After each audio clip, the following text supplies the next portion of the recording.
partiamo con un ospite graditissimo che è Francesco Donadini, socio fondatore comunità Laudato Si anche di Treviso, sezione di Treviso. Grazie a Lucio Carraro sono riuscita ad arrivare a Francesco Donadini per capire questa comunità che è molto importante, capire come si muovono, cosa fanno, qual è l'obiettivo. Ecco, prego Donadini. Buongiorno a tutti, sono Francesco Donadini e sono uno dei soci dei 23 che hanno fondato la comunità Laudato Si di Treviso nel 2023, al febbraio del 23. La comunità nasce, come dire, in Italia ci sono altre comunità Laudato Si, sono circa un centinaio e sono nate dopo l'enciclica del Papa Francesco, l'enciclica Laudato Si.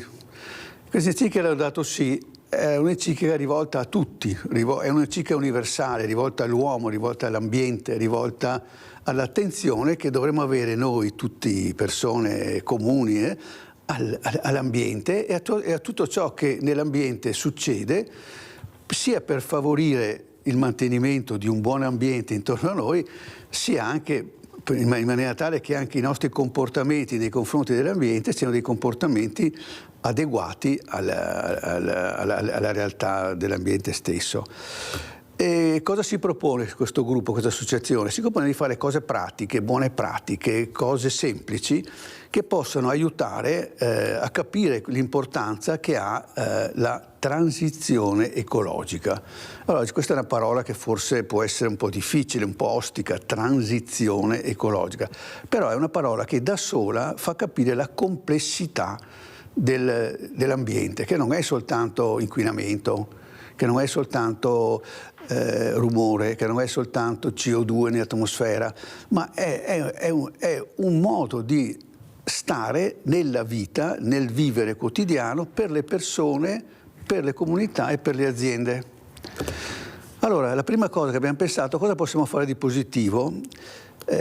A chi ci rivolgiamo? Cominciamo dai ragazzi, cominciamo dai giovani, cominciamo da quell'età che è l'età curiosa, dai 9 ai 12 anni, quindi prima dell'adolescenza, della controdipendenza, di tutte quelle... ma è l'età importante per la formazione, perché in quel momento lì i ragazzi, sappiamo anche dagli studi psicologici, tra gli 8 e i 10 anni hanno una capacità di memoria pazzesca, hanno una capacità di apprendere pazzesca ed se si perde quel momento della vita è perso per sempre, ci sarà sempre molto più faticoso riuscire a quell'età. Si possono imparare 4 lingue, 6 lingue, a quell'età si può appunto conoscere e i ragazzi stessi sono continuamente a chiedere perché.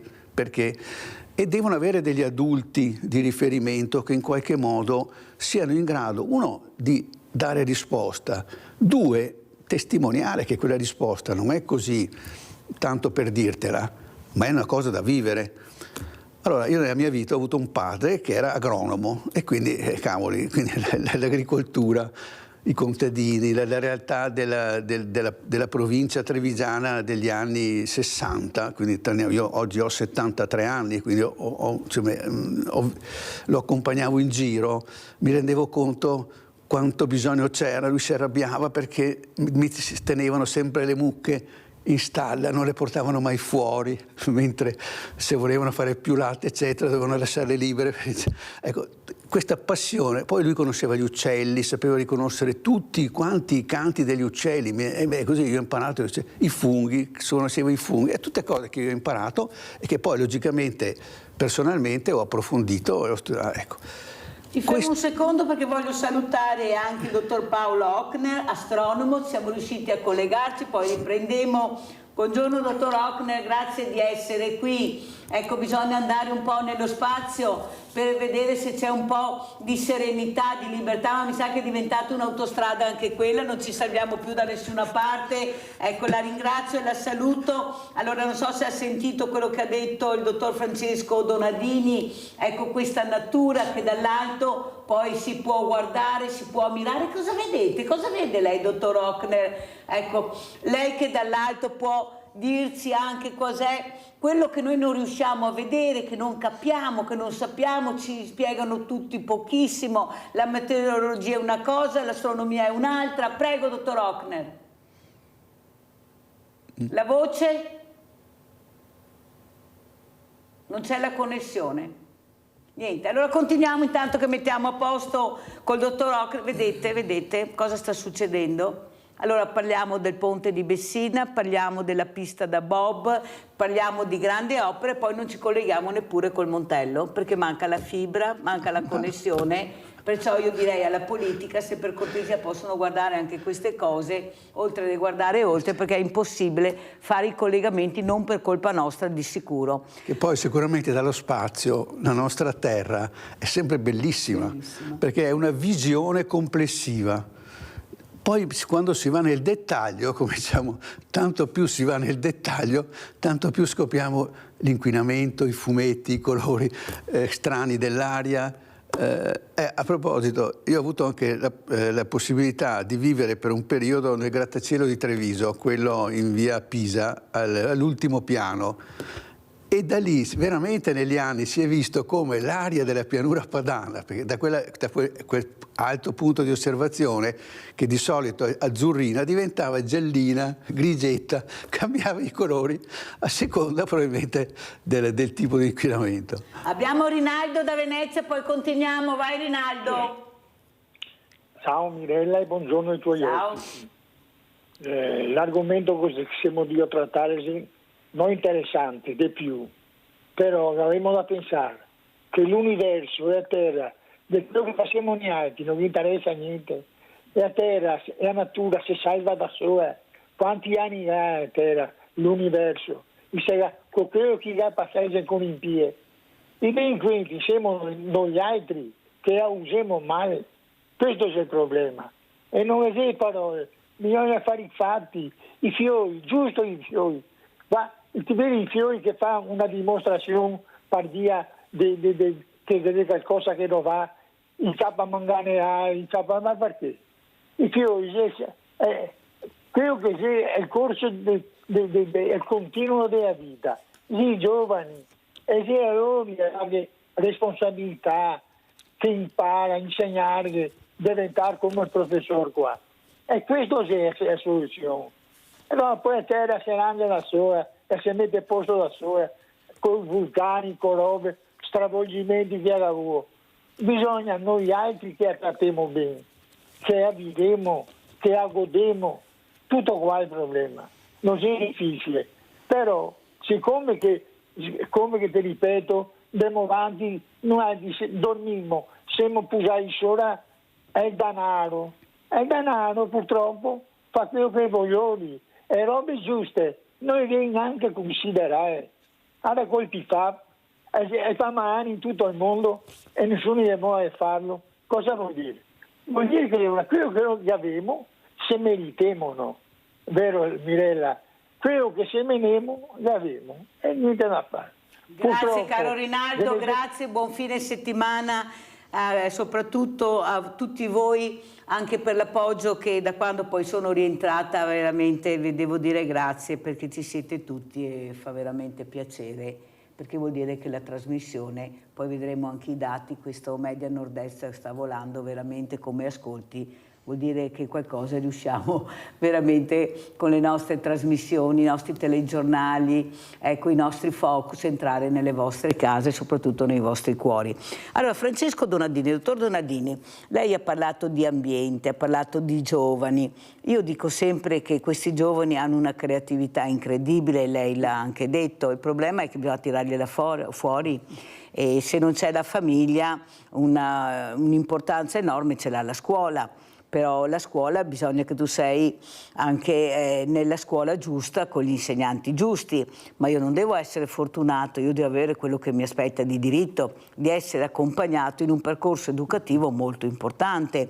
Ecco, se questo accompagnamento funziona fin da piccolo, io divento un ragazzo bravo, non un bravo ragazzo. I bravi ragazzi sono quelli che commettono, poi dicono era un bravo ragazzo. No, i ragazzi bravi sono quelli che veramente iniziano questi percorsi di educazione, ma bisogna prenderli per Germano. Lei ha detto giustamente, quando il bambino chiede il perché e inizia subito, appena inizia a parlare, a vedere, ci deve essere qualcuno che risponde, non dire basta, non so cosa dire, basta con questi perché. Ecco, cosa vede lei nei giovani? Lei ha anche figli, perciò sa cosa vuol dire l'importanza di un percorso educativo, prego.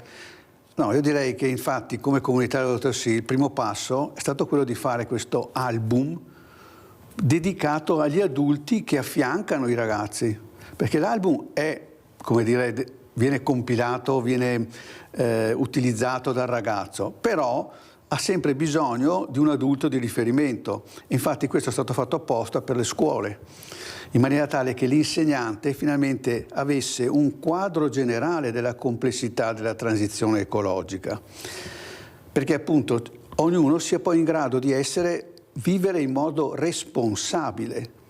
Cioè il problema nei confronti dell'ambiente, possiamo vivere in modo, come dire, indifferente, come se fosse una cosa che non ci interessa, tanto si metterà a posto da sola, oppure possiamo dare il nostro piccolo contributo, la goccia, che moltiplicata per le gocce fa un contributo che c'è un bel paesaggio, che viviamo in un ambiente che ci piace e ci fa stare bene.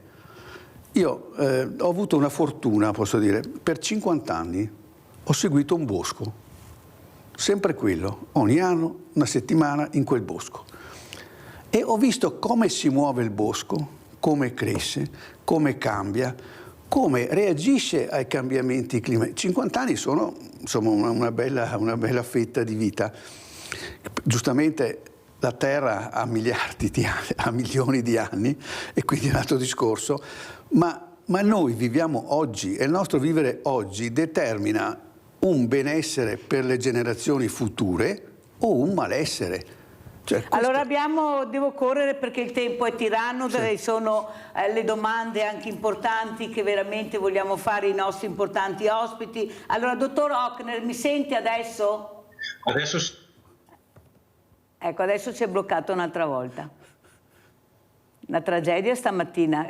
Per fortuna che abbiamo questo collegamento che sarebbe importantissimo, ma non ce la facciamo. Allora andiamo a vedere, intanto cerchiamo di mettere a posto, vedete come siamo presi, ma guardate che non è colpa nostra e neanche di Hochner. Andiamo a vedere questo video, album Laudato.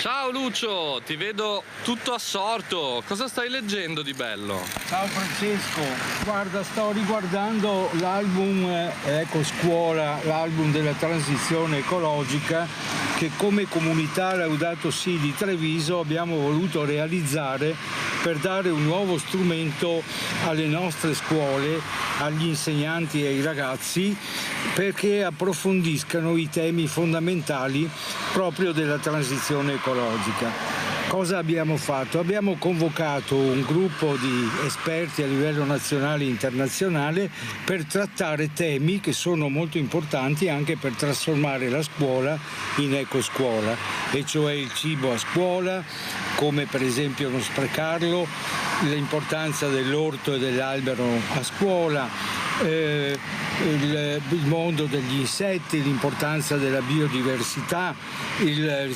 surriscaldamento climatico, tutti temi che sono importanti e che i ragazzi possono affrontare nel corso di questo itinerario educativo, un vero e proprio sfondo integratore che consentirà agli insegnanti e ai ragazzi l'acquisizione di diversi stili di vita.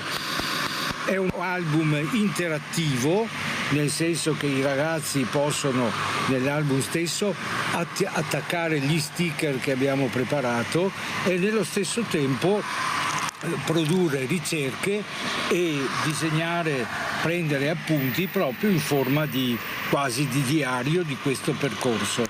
È un album che ha avuto molte adesioni e anche molti riconoscimenti. Ultimo, come finalista il premio nazionale Demetra, che è in corso di conclusione.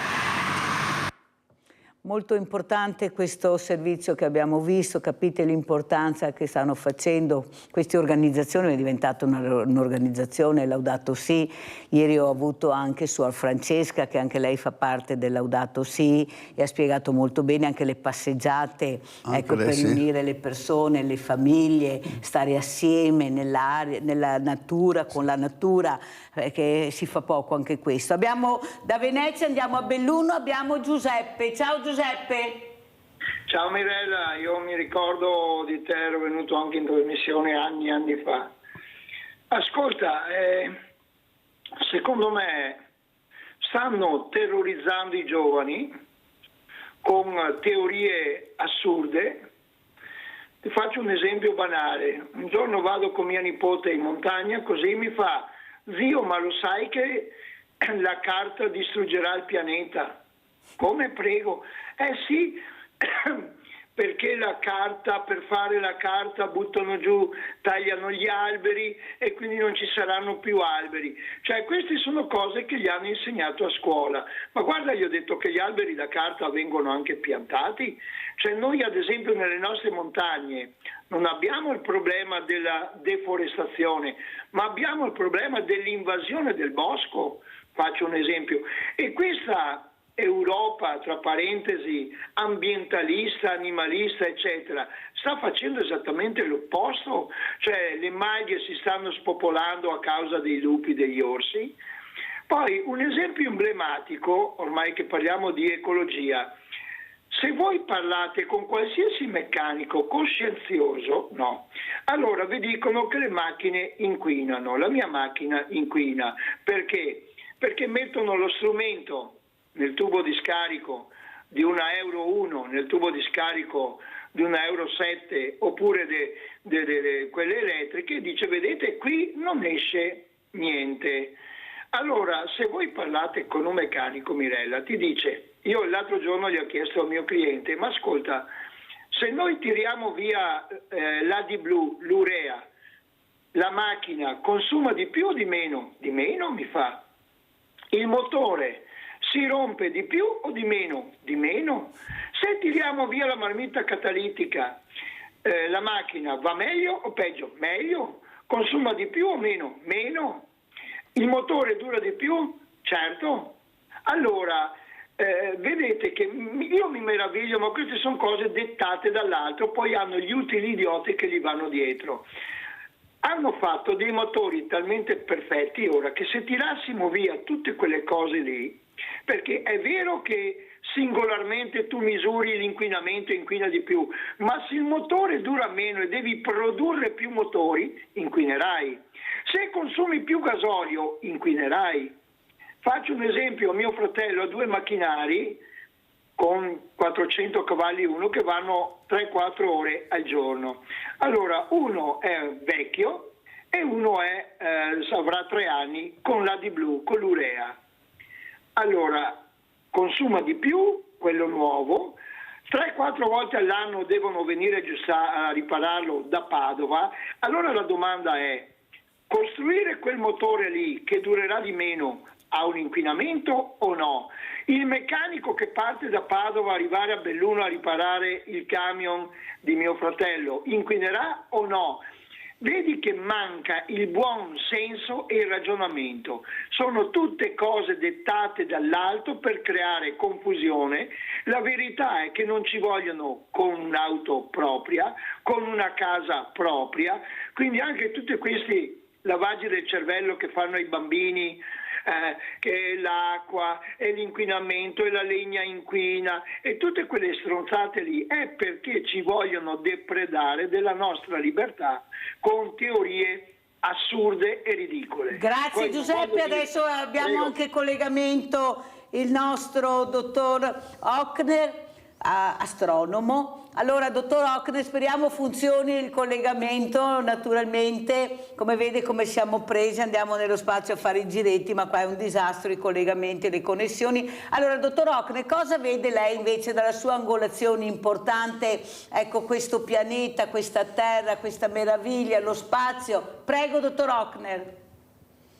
Sì, prima di tutto che l'unica energia pulita è quella che non si consuma, E il conto bisogna farlo sul totale, cioè se io vado a considerare ad esempio l'auto elettrica, che come principio sicuramente è ottimo, se però vado a comprare le batterie che producono in Indonesia nelle industrie a carbone, sposto solo il problema da qui all'Indonesia, quindi bisogna sempre fare il conto sul totale, no? Non all'ultimo chilometro, ma quanto impatta tutta la catena che mi porta a quel prodotto. Banalmente anche un vestito, se un vestito è stato prodotto dall'altra parte del mondo, devo metterci dentro anche l'energia prodotta per portarlo fin qui, quindi sempre avere ben chiaro tutta la catena che porta a quel prodotto e quanto impatto ha sull'ambiente. Molto chiaro, ma lei dalla sua angolazione cosa sta vedendo? Ecco, queste guerre, qualcuno si chiede, anche arrivano le telefonate, ma cosa ci sarà? Ecco, cosa vedremo, cosa succederà anche a quello che noi siamo abituati a vedere, un cielo azzurro, un cielo stellato, si vedono sempre meno stelle, ma in qualche posto se ne vedono tantissime, la fortuna magari di vederle anche in questi posti dove la gente scappa purtroppo, perché ci sono le guerre. Lei cosa prevede, cosa vede, cosa vi preoccupa, dottor Hochner? Io vi consiglio un bellissimo articolo che è appena uscito su Bo Live, che è la rivista di Padova, dove si parla appunto dell'impatto ambientale della guerra in Ucraina, di cui praticamente non si parla in televisione, si parla appunto del problema delle stufe a legna, delle mucche che scorreggiano qua in altopiano, no? Come se fosse il problema fossero loro, no? a produrre l'inquinamento. No? Andiamo a vedere dove sono i problemi reali e quanto impatto producono, perché appunto a volte mi viene un po' da ridere, no? Perché qua in altopiano tanti abbiamo la stufa e quindi sembra che siamo noi gli inquinatori dell'universo, no? In realtà ci sono cose che impattano molto di più, in primis la guerra. Pensiamo solamente non solo le bombe banalmente che esplodono, ma anche tutte le raffinerie che saltano in aria, i gasdotti che vengono rotti, cioè si parla pochissimo nelle fonti principali che abbiamo qua in Italia di questo. Invece appunto finalmente è uscito un bel articolo proprio con dei numeri sul Bo Live che vi consiglio di andare a leggere. Per quelli che non andranno a leggere, magari che non riescono, lei ci può dare questi numeri?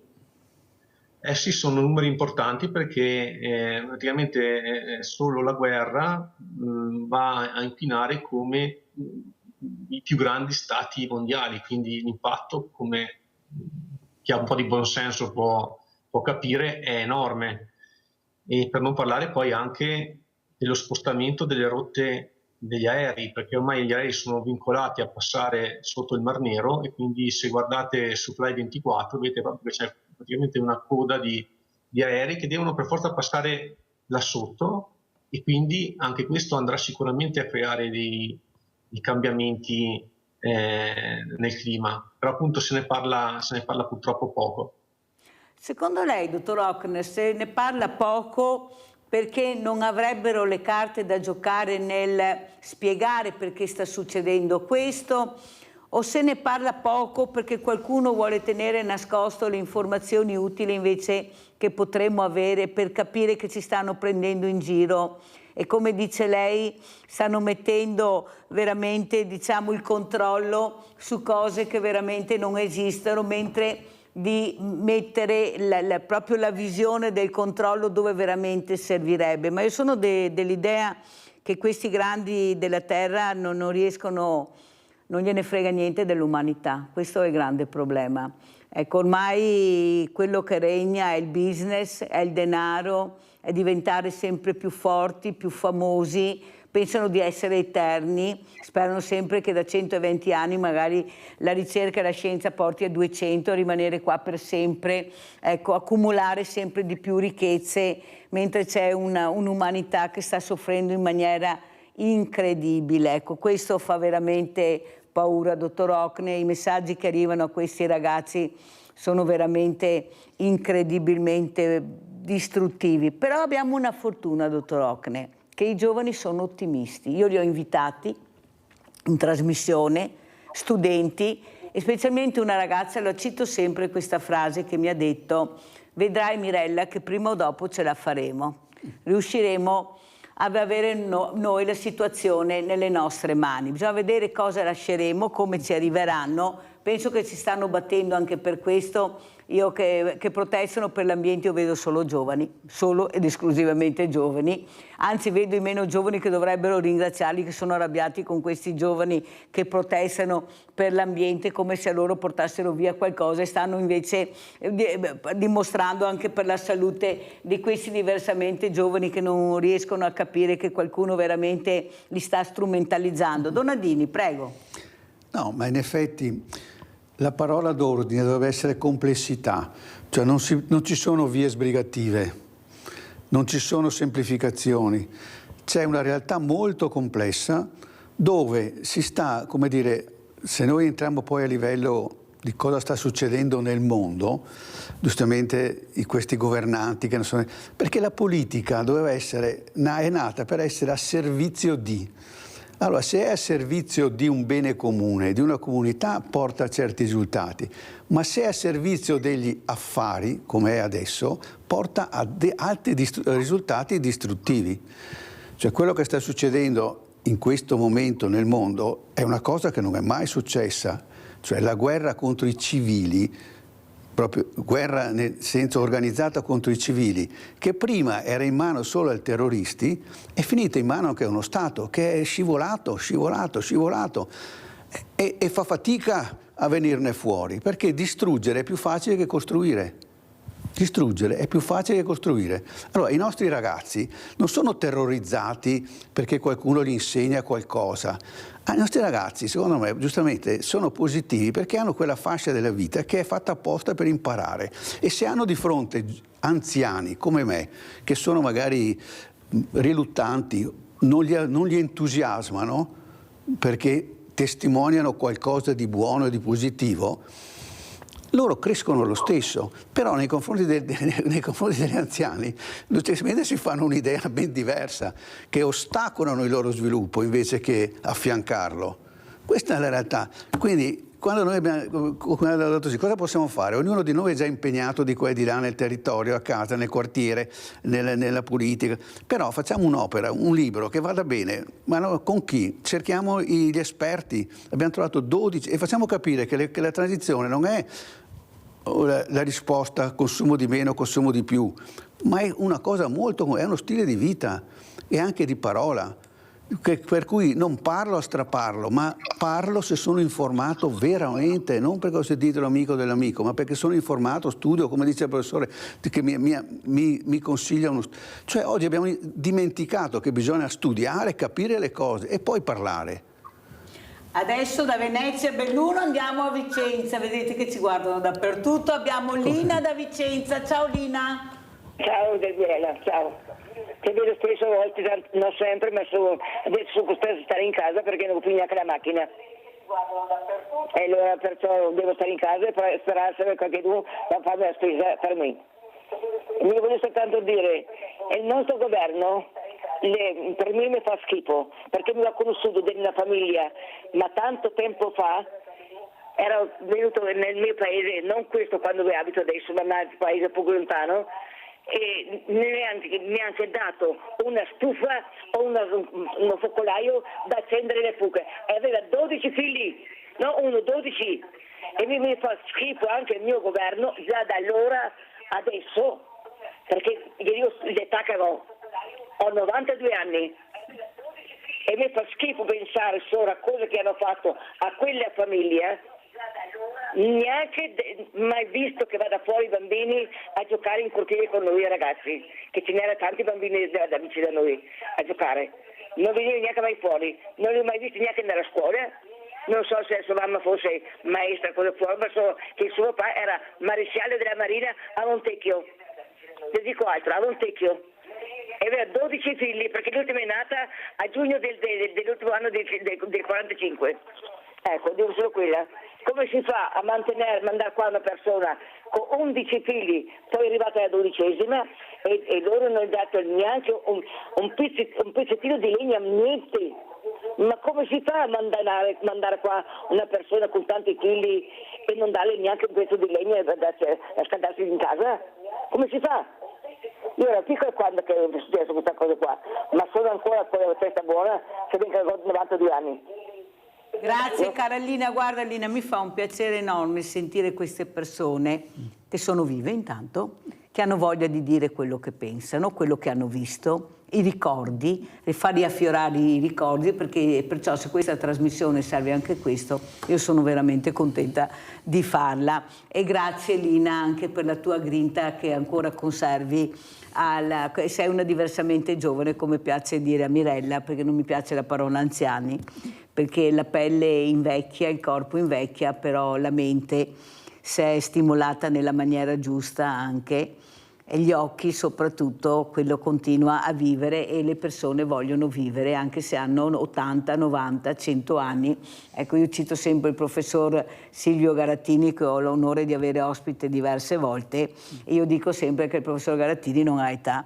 Lui continua a fare convegni di tutto e di più, ed è come 96, la nostra Lina da Vicenza. Allora, dottor Hochner, andiamo a vedere questa eclisse, perché ormai ci avviciniamo alla pubblicità. È molto interessante a vedere le foto che lei ci ha mandato, così lei le può spiegare. Ecco, prego dottor Hochner, adesso vediamo le immagini, così lei ce le spiega di queste foto dell'eclisse che abbiamo visto, dell'eclisse lunare. Prego.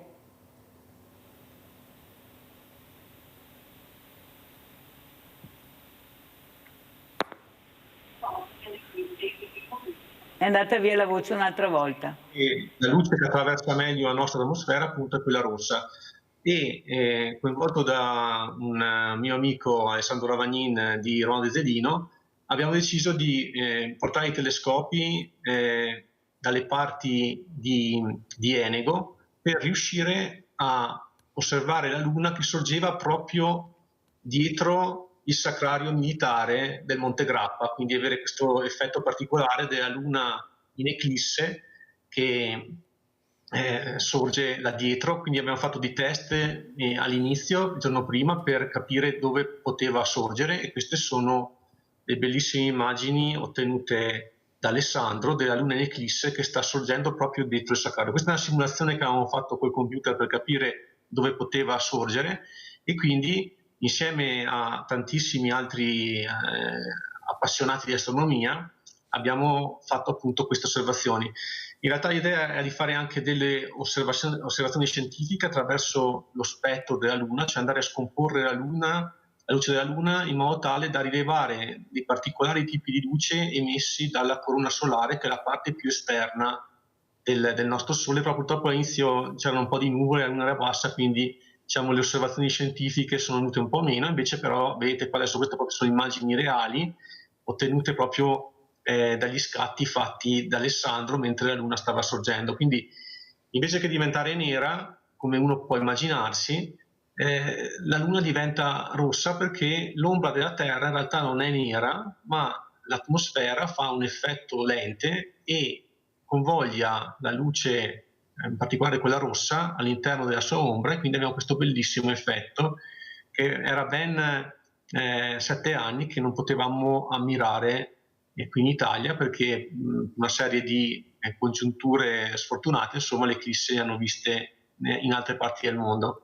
E fra l'altro mi ricordo l'ultima fatta qui proprio in osservatorio 7 anni fa, quando insieme ad ARPAV e ai comuni dell'altopiano avevamo fatto questa bellissima iniziativa, la notte buia, e tutte le luci dell'altopiano furono spente, quindi anche a occhio nudo fu visibile questo bellissimo spettacolo della Luna in eclisse senza inquinamento luminoso, perché poi il problema per chi è in città che la Luna quando è in eclisse è molto debole, quindi quell'inquinamento luminoso praticamente non si vede, e quindi è necessario cercare dei luoghi bui, come hanno fatto i vari gruppi astrofili qua del Veneto, per poter far ammirare a tutti questo bellissimo spettacolo.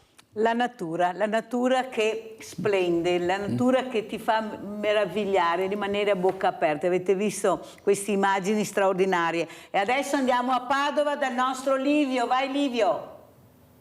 Ciao Mirella, saluti Ciao. a tutti.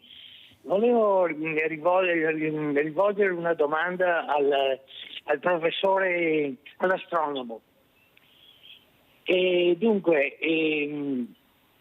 volevo sapere, il famoso Big Bang, no? Diciamo così, è una constatazione oppure una teoria? Grazie, arrivederci. Grazie a te Livio. Dottor Hochner vuole rispondere al nostro Livio per cortesia, Big Bang? Certo. Allora, quello che noi osserviamo, quindi è un dato, vediamo che l'universo si sta espandendo, quindi noi possiamo fare delle misure fatte dallo spettro della luce, cioè andando a scomporre la luce nelle sue componenti, e vediamo che l'universo si sta espandendo, e più lontano guardiamo, più è alta la velocità che noi osserviamo, perché è come se noi fossimo dentro un grandissimo panettone che sta lievitando. I punti più lontani, immaginiamo 2 granelli d'uvetta lontani, si allontanano più rapidamente di 2 granelli che sono vicini. Quindi noi vediamo che effettivamente l'universo in questo momento si sta espandendo. Quindi, tornando indietro nel tempo, riavvolgendo la bobina del film, viene da pensare appunto, e questa è la teoria del Big Bang, perché l'ascoltatore ha fatto bene la precisazione, perché noi non possiamo sapere cosa è successo 13 migliaia di anni fa, però lo possiamo ipotizzare con una teoria. Quindi attenzione, proprio, le teorie non sono certezze, quindi la teoria del Big Bang è la migliore che abbiamo attualmente per spiegare l'evoluzione dell'universo, ma potrebbe non essere quella definitiva. Quindi andiamo sempre coi piedi di piombo. Infatti quello che mi hanno sempre insegnato qui ad Asiago è ad avere dubbi e non certezze. Quindi quello che pensiamo è che a un certo punto l'universo, non si sa per quale motivo, ha iniziato a espandersi. Quindi in realtà il Big Bang non è tanto un'esplosione, come spesso viene detto per televisione, ma è un'espansione. Quindi sappiamo a un certo punto che l'universo ha iniziato a espandersi, e quello che abbiamo invece come certezza è che si sta ancora espandendo, perché questo lo possiamo fare con delle misure puntuali che facciamo anche qui ad Asiago. Interessantissimo, penso veramente, la ringrazio dottor Hochner. Ecco, non è esplosione ma è espansione, capite la differenza di trovare la parola giusta e di capire la parola giusta. Io invece non devo andare coi piedi di piombo, ma devo volare perché devo mandare la pubblicità.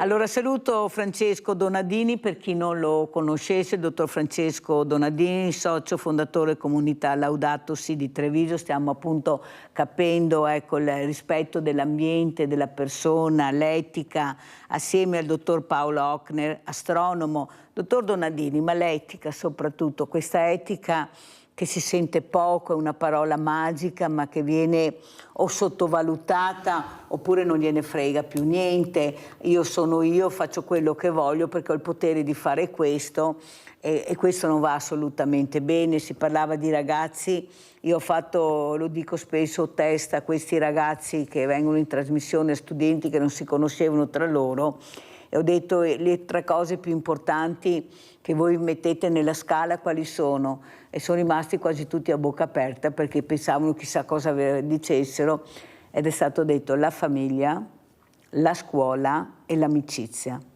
Capite bene che forse dovremmo ascoltare di più questi ragazzi, perché se la risposta è questa, qualcuno pensava è lo strumento di ultima generazione, il viaggio, e poi vedete alla fine cosa hanno risposto alla Mirella qui seduti dove è seduto lei in varie puntate. Questo è quello che è successo. Prego.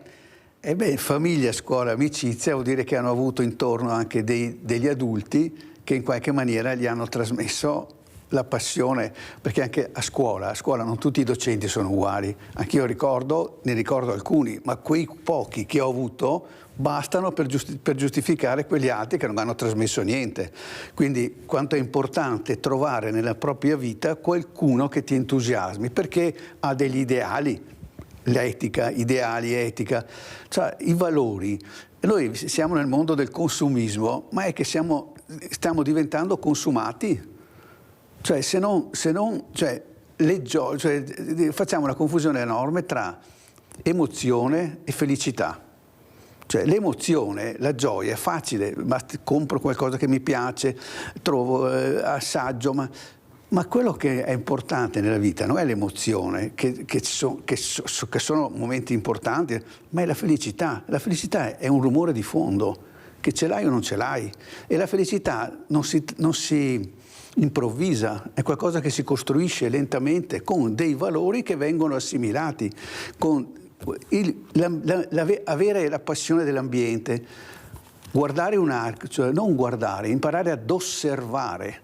La parola osservare è ben diversa dal guardare e da vedere, perché noi siamo abituati appunto a viaggiare veloci e viaggiando veloci non riusciamo ad osservare, riusciamo sì e no ad osservare il semaforo, ad osservare le 4 regole per stare, ma non vediamo niente di quello, tutti coloro che stiamo passando non li vediamo. Quindi viviamo una vita che spesso e volentieri non ci mette in condizioni di osservare e di capire. Quindi lo stesso vale i giovani, si vede che invece hanno avuto in famiglia o negli ambienti che hanno frequentato, dello sport, della parrocchia, non so, delle attività più diverse che hanno fatto, hanno trovato degli adulti che gli hanno trasmesso questo si trasmette proprio con il volto, con la capacità, con l'empatia, quella che un'altra parola come cosa è l'empatia. L'empatia mica o ce l'hai o non ce l'hai, ma dipende da quello che dici, ma se lo dici lo testimoni, perché dire e non testimoniare ciò che si dice è la cosa che i giovani si accorgono di più, cioè si accorgono di più che mi stai raccontando la storia dell'orso, nel senso che mi dici ma no, non usare il cellulare, ma tu lo usi sempre ed è sul tavolo in cucina anche quando mangi. Questo messaggio il giovane lo ha capito al volo, che tu adulto da questo punto di vista non mi stai dicendo niente. Viceversa, se trovi l'adulto, il nonno che ti ascolta, ma anche non è solo il nonno, anche qualsiasi altro adulto che trovi. Una persona, diciamo. Persona che non è gente, persona. Allora, dottor Hochner, visto che abbiamo parlato di questo con il dottor Donadini, allora guardare, vedere e osservare, 3 parole magiche, però bisogna soffermarsi, impegna tempo, ci vuole molto impegno, ci vuole concentrazione. Cosa vede lei? C'è questo impegno nel guardare, vedere e osservare, oppure si guarda poi non ci si ricorda neppure più cosa ho visto? Tante sono le cose che passano nella mente. Prego, dottor Hochner. Ma i ragazzi quando vengono qua all'osservatorio, probabilmente gli chiedo, ma sapete perché si chiama osservatorio e non guardatoio? Allora facciamo appunto un bel ragionamento su cosa vuol dire osservare e appunto cosa vuol dire invece guardare, specialmente come si fa sempre di più in modo distratto, abituati ormai a essere bombardati da immagini da ogni dove. Un'altra parola chiave che è stata appena detta appunto è entusiasmo, cioè riuscire a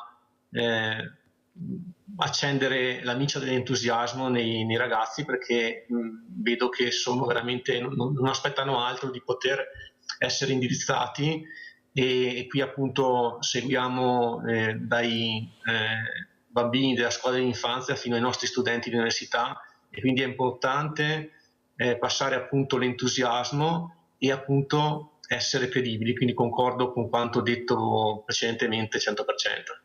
Dottor Hochner, io ho avuto ospite questo ragazzino, io lo chiamo un ricercatore che ha scoperto la stella variabile. Io lo dico sempre perché mi è rimasta veramente impresso quello che ha detto. E ha detto, cara Mirella, io la stella variabile l'ho scoperta solo perché sono andato all'osservatorio astronomico. Io in internet non l'avrei mai scoperta, a scuola nemmeno, a casa nemmeno. Quello che sono riuscito a capire, ad emozionarmi, l'importanza di quello che stavo vedendo, è là che è partita questa mia ricerca. Noi abbiamo la fortuna di avere questo osservatorio astronomico a 2 passi da casa. Naturalmente, e penso giustamente, il dottor Hochner dice, arrivano gli studenti, le scuole, ma quanti studenti potremmo portare nei pomeriggi, durante la settimana? Cioè non si può vivere di solo didattica. La didattica serve, nessuno dice di no, ma osservare, guardare qualcosa che non immagineresti di vedere, l'emozione magari che provi in quel momento, magari non tutti, ma più di qualcuno sì. Ecco, io sono convinta che dovremmo lavorare su questo, fare squadra su questo, prenderli per mano questi ragazzi e portarli a vedere le cose che potranno interessare anche nel futuro. Loro, come dice il dottor Donadini, sono molto più avanti, hanno un'intelligenza, una sensibilità e una mente che vola, basta vedere con i nuovi strumenti di ultima generazione come imparano, come dice il dottor Donadini, a 5-6 anni li sanno già adoperare. Sì. Ecco, questo è un danno, perché i genitori non sanno capire quando dare questi strumenti, ma così si tolgono il problema del rispondere ai perché. Sì. O di fare quello che vogliono i ragazzi. Ecco, forse dovremmo fare questo anche con Laudato Si, iniziare poi a fare questi percorsi con i ragazzi. Prego, dottor Donadini. Ma infatti nell'album Ecco Scuola ci sono molti momenti in cui proprio si stimola l'osservazione, in cui è scritto, è richiesto a chi ha in mano, al ragazzo che ha in mano, apri la finestra, quanti alberi vedi intanto? 2, 3, come si chiamano quei 2, 3? Non lo sai. Cerca il nonno, cerca il papà, cerca l'insegnante, vedi l'amico, andate a scoprire che alberi sono. Quindi l'osservazione, per dare anche un senso giustamente alla parola, che osservare vuol dire proprio entrare a vedere nel profondo le cose, perché così le imparo. Così quel ragazzo in quel momento ha imparato che quello è un olmo e quell'altro invece è un abete e quell'altro è una quercia o un pioppo. Mi è capitato tragicamente di vedere come se il nostro comune in questo momento ha abbattuto 1 migliaio di piante, perché adesso c'è la fobia perché pare che se gli alberi cadono comunque, ma la cosa che mi ha impressionato è che la ditta che in una scuola vicino a casa mia abbattono una pianta enorme nel senso che faceva l'ho misurato 108 quindi una pianta che avrà avuto 70-80 anni. E dico, abbiamo abbattuto un pioppo, guardo, faccio esaminare, non era un pioppo, era una quercia. Allora, gli stessi che vengono da parte del comune, che dovrebbe essere la parte che cura le piante, eccetera, non sanno neanche cosa fanno. Ho chiesto alle maestre, ma sapete che avete abbattuto una pianta? Sì, ci hanno detto abbattuto un pioppo, ma maestre, ma non vi siete informati che quella pianta, vedete, tante volte noi non ci rendiamo conto, siamo in un giardino bellissimo, siamo stati con quest'albero, decine e decine di ragazzi in quella scuola hanno visto quell'albero e nessuno, neppure gli insegnanti della scuola, sapevano il nome della pianta, che tipo di pianta era. Allora, questa è l'osservazione pratica che ci manca, proprio perché non abbiamo la voglia di capire che cosa c'è intorno a noi, quindi quando viene su un fiore, eccetera, non riusciamo neanche a capire che cos'è. Ecco, ma questo poi vale tra le persone, che alla fine, quando abbiamo vicino qualcuno che avrebbe bisogno di noi, non lo vediamo. Dottor Hochner, ecco, l'osservazione anche, noi sentiamo l'osservazione per chi la fa, ma ce ne sono tante persone, solo nel momento di agosto. Ecco, agosto, le stelle cadenti, allora tutti che cercano di vedere, anche se come ha detto lei, ecco, l'illuminazione che abbiamo non è che sia così semplice. Io sono stata anche al mare, dottor Hochner, anche su un punto anche molto bello, però io non ho visto cadere un fico secco, ho guardato, straguardato, era anche buio, non cadeva niente, ho detto forse, ecco, cadono da un'altra parte. Ma l'osservazione, ecco, per attirare, per intrigare anche questi bambini, questi ragazzini, ecco, scoprire l'entusiasmo di vedere, di capire, ecco, questi satelliti. Cosa ci dice, dottor Hochner? Si fa abbastanza, secondo lei? Si potrebbe fare di più? Perché bisogna fare di più? Con chi e come? Prego, dottor Hochner. Ma prima di tutto bisogna dare la possibilità ai ragazzi di poter vedere stelle, perché parliamo spesso e giustamente di inquinamento atmosferico, parliamo di meno di inquinamento luminoso. Se continuiamo ad andare avanti così a mettere luci ovunque, tra un po' il cielo sparirà.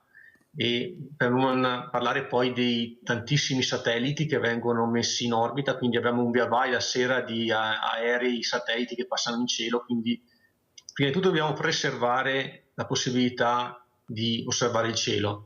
Dopodiché in Veneto siamo fortunati perché oltre ad avere l'osservatorio più grande d'Italia abbiamo anche tantissimi gruppi astrofili che fanno tantissime serate per coinvolgere il pubblico, quindi direi che il lavoro viene fatto e anche molto bene, dopodiché sta alle persone venirci a trovare, noi siamo sempre disponibili insomma a insegnare partendo dall'osservazione, perché quella è fondamentale, perché va bene anche la teoria, però se vuoi avvicinare qualcuno all'astronomia sicuramente devi dargli la possibilità di osservare, quella è fondamentale, lo facciamo col Sole, lo facciamo con le stelle, lo facciamo anche con le... Si è bloccato. Si è bloccato. Allora, dottor Donadini, magari una bella passeggiata con Laudato Si a trovare il dottor Hochner non sarebbe male. Non lo conoscevo, infatti. Poi io le darò i contatti, così vi scambiate, tanto lo so che sarà strafelice il dottor Hochner, perché mi invita sempre, non riesco mai ad arrivare, però so che c'è questa apertura, questa voglia di far conoscere, penso che sia una cosa importante anche per questo bellissimo album Laudato Si, ecco, da inserire. Cosa dice il dottor Donadini? No, le conoscenze e il passaparola sono fondamentali. In questo caso sapere che anche, perché qui in provincia di Treviso un piccolo osservatorio c'era anche a Crespano del Grappa. Siamo stati una volta su a quello, appunto, io ricordo con i ragazzi miei quando li portavo in giro a curiosare di qua e di là. Ecco, logicamente questo è sul Montello, mi pare di capire, quindi sarà un'altra zona abbastanza, probabilmente, che riesce a essere pulita dall'inquinamento luminoso, perché l'inquinamento è tutto a terra, le luci, le strade, cioè tutto, perché so che con i miei ragazzi per andare a vedere si andava in Alpago, si stendeva ma in Alpago, quindi bisognava andare, quindi già quelle notti d'agosto calde in cui ti mettevi e ognuno si divertiva a dire una qui, una lì, cioè si vedevano questo, ma perché appunto in Alpago in certe zone ancora proprio non c'è illuminazione di nessun genere e quindi si riesce, cambia proprio la visione del cielo. Dobbiamo andare ad Asiago per trovare il dottor Hochner, un'altra zona interessante, che è molto importante, che è l'osservatorio più grande, come avete sentito, d'Italia. Ma soprattutto, dottor Hochner, vorrei capire anche, parlavo col dottor Donadini di fare questo scambio di telefoni, di mail per vedere di riuscire ad arrivare con Laudato Si, visto che fanno queste veramente anche passeggiate ecologiche, ma proprio per rispetto dell'ambiente, a capire, a venirvi a trovare. Cosa dice dottor Hochner?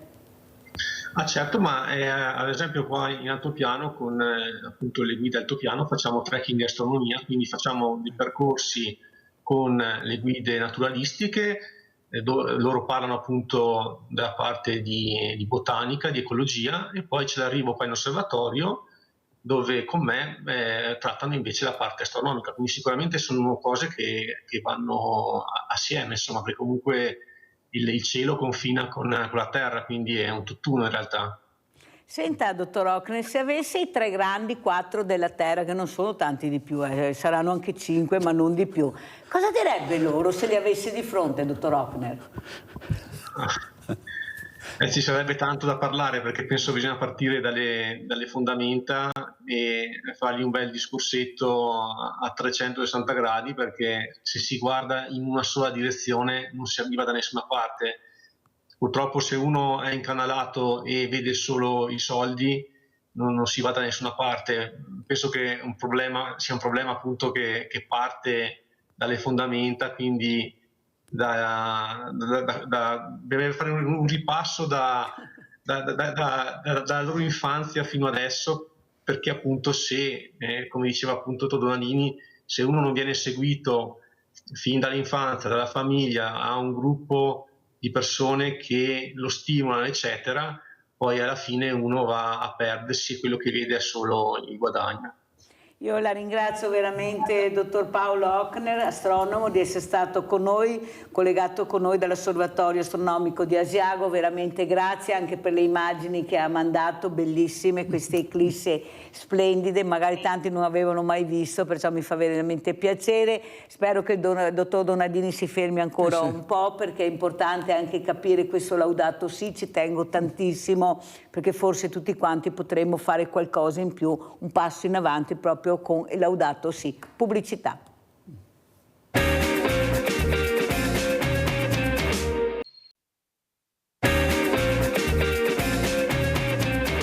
dottor Francesco Donadini è rimasto con noi per continuare a parlare di Laudato Si. Io ci tengo tantissimo anche per ricordare la figura di Papa Francesco che piaceva tantissimo alla Mirella, proprio ecco, mi ha lasciato un segno profondo, ma vedo che sta lavorando anche molto bene Papa Leone XIV, speriamo che si prosegua in questo percorso. Perché si chiama Leone?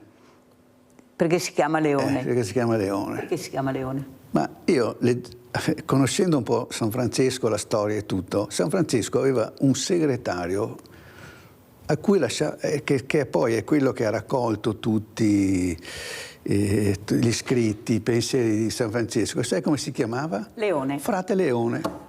Secondo me il nostro nuovo Papa, che è un tipo che va a cavallo, che è un tipo che è stato missionario, quindi è stato a fianco proprio con della gente, cioè che è una persona che ha vissuto, come dire, come puzzava di pecore, come chiedeva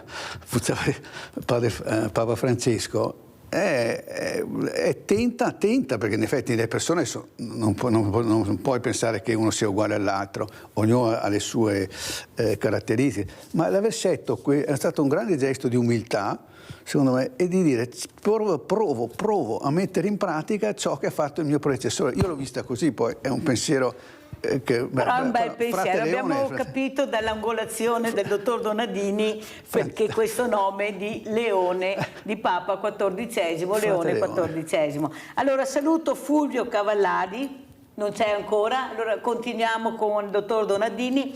Però dottor Donadini, quello che vorrei anche capire, ad esempio anche si parla molto, o secondo alcuni troppo poco, bisogna vedere sempre le angolazioni, della biodiversità.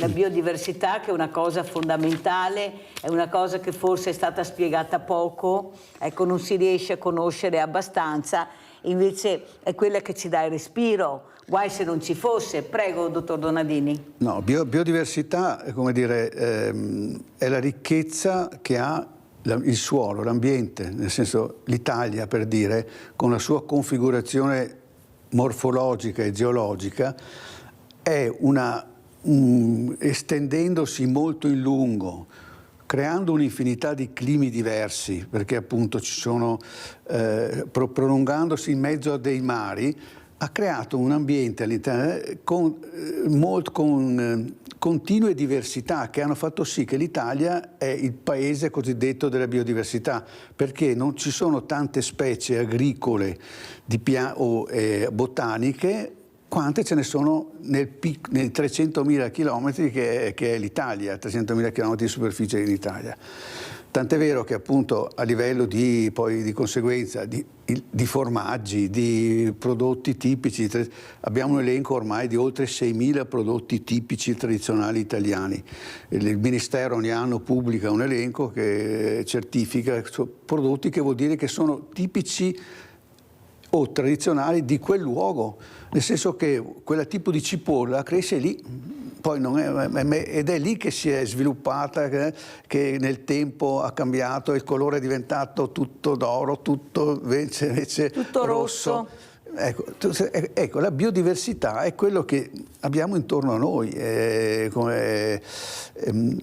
a rispetto della uniformità delle grandi culture, come dire, standardizzate, quando all'improvviso fai un terreno, lo dedichi a una monocultura, ettari e ettari solo a un determinato tipo, che per carità viene comunque fuori un cibo, però è un cibo che è diverso da quello che si è connotato autonomamente in una determinata area, che nel tempo, nei secoli, si è perfezionato grazie alla cultura dell'uomo che lo ha affiancato, e che poi determina anche gusti e sapori di quel cibo particolari. Quindi io mi occupo un po' di cibo, anche me ne sono occupato soprattutto in passato molto di cibo, proprio girando l'Italia alla caccia di tanti piccoli produttori che poi oggi sono quelli tutti giovani, che recuperano non so, le varietà di zucchine di quella zona piuttosto che le varietà di cipolle, piuttosto che le varietà di patate. Ma anche nelle stesse zone che oggi sono diventate monocultivar, come dire, monovarietali per tipo di cultura, non so, le mele. Noi conoscevamo le mele della Val di Non, le mele della Val Venosta. Ecco, anche lì adesso c'è invece i giovani preferiscono fare i frutteti di nuovo non con le mele tipo messi giù come fossero vigneti, tante per poter fare tutta la raccolta meccanizzata, fare tante mele, no, quanto tornando sugli alberi, tornando proprio perché si è resi conto che la qualità di quella mela migliora, torna ad essere più fragrante, più croccante. Allora, si parlava di alberi, a me viene in mente un albero bellissimo che è l'ulivo, ad esempio. Ecco, adesso si vedono molte piantagioni di ulivi, ecco, finalmente si è capito che non si può vedere solo uva, ecco, vigneti, sì. Per fortuna qualcuno ha capito. Beh, ecco, cosa ci racconta di questo albero, dottor? Nella nostra provincia, Treviso, sapete quante piante di ulivo ci sono a Trevigiano? Allora, a Treviso c'è un'associazione che si chiama TAPA, che è il consorzio dei piccoli produttori olivicoli. Sono oltre 600 soci. Pensate. Ci sono circa 400.000 piante di olivo. Tante. 400.000 piante di olivo, tante per Treviso, se noi facciamo un paragone con la Puglia, per dire, dove sono 200 milioni. Però come Treviso? Come Treviso, anche perché comunque essendo cambiato il clima, non essendoci più gli inverni freddi e rigidi, ecco, l'ulivo pian piano è una pianta che si sposta. Come dice, la pianta si sposta perché le piante sono sensibili, capiscono queste cose, capiscono i cambiamenti climatici, si spostano. Se le nostre montagne quest'anno sono più verdi, si sono spostati i cespugli intanto, poi si sposta il resto perché vanno verso l'alto perché la temperatura consente di crescere. La pianta è molto, siccome lei è ancorata al territorio, per spostarsi deve utilizzare aria, vento, semi, animali, cioè non è che si sposta, ma si sposta. È una specie di intelligenza verde collettiva che per il benessere del bosco, del cespuglio, riesce anche a spostarsi, cresce velocemente. Tornando a quello che dicevo prima, gli olivi, e avremo anche una oliva tipica e tradizionale della provincia di Treviso che si chiama Tonda di Villa. Tonda di Villa. Tonda di Villa, perché la zona Villa di Cordignano sarebbe quindi la parte della provincia orientale, quella verso Pordenone, perché nella Pedemontana, già ai tempi di Venezia, c'erano comunque da sempre gli olivi. Una volta l'olivo era la pianta da lampada, la luce. Se pensate, oggi le luci le abbiamo in tutt'altro modo, ma 100, 200, 300, 400 anni fa, come facevi a fare la luce? L'unica cosa era la lampada d'olio. L'olio di oliva era l'olio che puzzava di meno, che faceva meno fumo e quindi era l'olio usato. Quindi la storia dell'olivo è una storia di luce, di lampade. Recentemente, l'olivo come olio in tavola, come per di più olio extravergine di oliva. La parola extravergine di oliva è una parola nuova, è una parola del dopoguerra, non c'era prima, l'ha inventata gli italiani. È una cosa importante questa, però c'è il consorzio olivicolo mondiale, ormai l'olivo si produce olio in tutta Europa, ma anche in Asia, anche nell'altro emisfero, in Cile, in Sudafrica, cioè in Australia. E l'olio nella provincia di Treviso, appunto, abbiamo questi 600 produttori. Non si riesce a metterli d'accordo perché, come al solito, anche lì, tanti produttori. Oggi vige l'idea: che pianta metto giù? Vado a comprare le piante a Pistoia che costano di meno, ma metto giù una pianta qualsiasi, una varietà frantoio. Tanti olivicoltori non sanno neanche che piante hanno messo, per dirti. È un po' un peccato questo. D'altronde però le olive le fanno, l'olio extravergine è sicuramente un alimento unico, eccezionale, è un grasso che ci fa bene salutare perché è ricco di tutta una serie di sostanze che gli altri grassi non hanno e che ha solo l'olio, ma extravergine. Però stiamo attenti che in Italia si producono 250.000 tonnellate di olio extravergine, ma se ne consumano quasi 1 milione, tra gli 800 e il milione. Tutto il resto è da dubitare. È aumentato il consumo dell'olio extravergine di oliva rispetto, diciamo, a una È uno volta. dei pochi alimenti che in effetti ha un leggero continuo crescita di consumo, ma soprattutto di consapevolezza. Sta aumentando la consapevolezza a capire a cosa serve l'olio extravergine, perché non è l'olio di oliva, l'olio extravergine di oliva è un'altra cosa. Comunque nella provincia di Treviso abbiamo questa realtà che si sta affiancando al discorso dell'olio, del vino, perché in effetti l'oliveto è in zona di collina o anche, e consente di produrre questo, di solito ci vogliono dai 8-9 kg di olive per fare 1 litro di olio. Quindi anche una cosa, però rispetto al vino ha una marginalità di guadagno molto ben diversa. Il vino è però nell'olio si sta cominciando a capire anche le varietà dell'olio, non è l'extravergine tutto uguale, l'extravergine c'è chi preferisce delicato, che preferisce equilibrato, che chi lo vuole intenso, e si sta cominciando a studiare invece le monocultivar, cioè l'olio fatto con un solo tipo di oliva. Se è fatto con un solo tipo di oliva è più facile capire a che cibo si adegua. Questa è la novità degli anni futuri, cioè finalmente avere in casa non un extravergine, ma 2 o 3 extravergini. Come i vini, allora, vari tipi di vino, vari tipi di olio, esatto, conforme cosa mangi. È lo stesso CNR di Bologna, Centro Nazionale di Ricerche di Bologna, che sta facendo le indagini che ha fatto prima per i vini, adesso vengono fatte per gli oli, per gli abbinamenti cibo-vino e cibo-olio. E cibo-olio è non solo, perché migliora anche il cibo. Questa è la gran novità. Mentre nel vino l'abbinamento migliora il gusto, l'appetitività, la gradevolezza al palato, qui invece l'olio extravergine, grazie agli enzimi con cui del cibo, mi migliora l'appetibilità di quel cibo. Non devo mettere più il sale. Pensate che vantaggio anche per la salute. Nessuno ha mai pensato, ma l'oliva è cos'è? È un frutto che non ha, l'unico frutto che non ha né sale né zucchero, perché se lo mettete un'oliva in bocca è amarissima, è immangiabile. Se schiacciate le olive con le mani non viene fuori olio, viene fuori acqua sporca.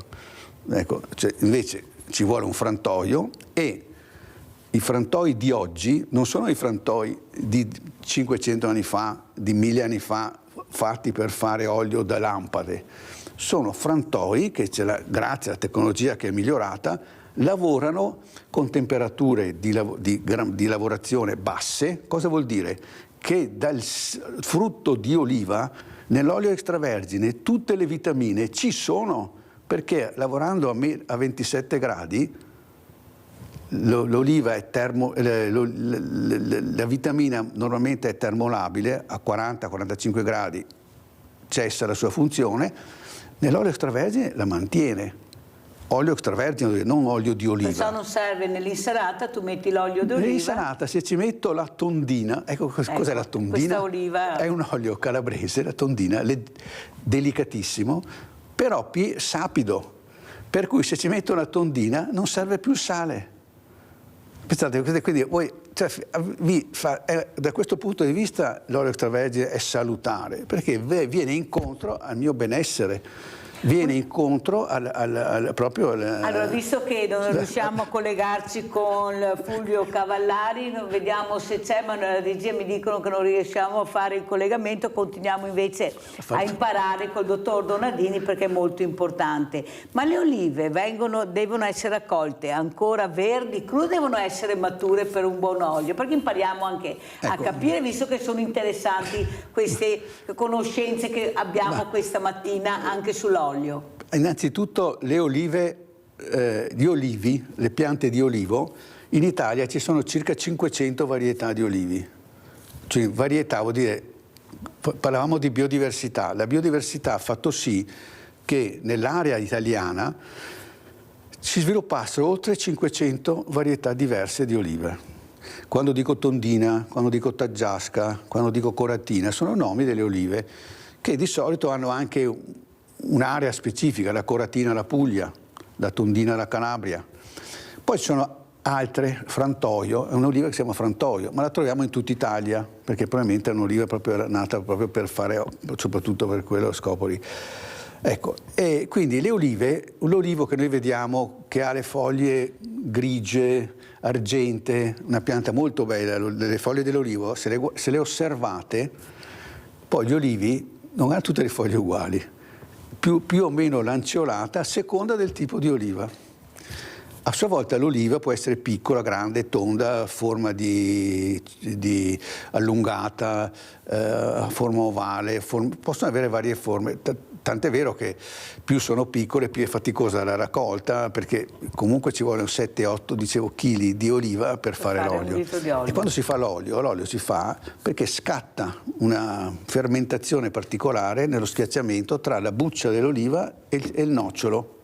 Per questo il nocciolo, perché a questo punto il mastro frantoiano, quello che lavora nel frantoio, si rende conto che sta partendo la produzione dell'olio e parte l'olio.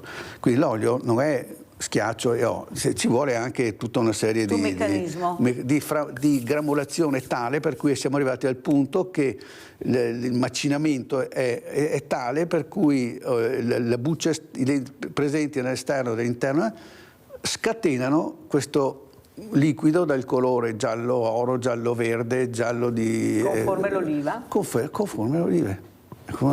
Ma il colore tende appunto...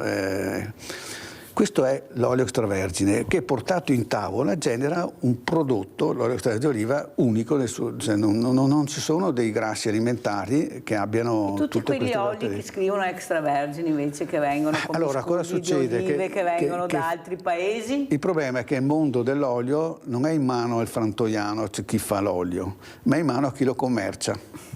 Allora chi lo commercia, tant'è vero che i nostri marchi di olio oggi sono tutti proprietari della Spagna, sono di aziende spagnole che hanno comprato. Il Carapelli non è un olio italiano, ha mantenuto il marchio, ma comunque Carapelli compra anche in quantità dai vari frantoi, compra l'olio, magari fa le sue operazioni e poi lo porta...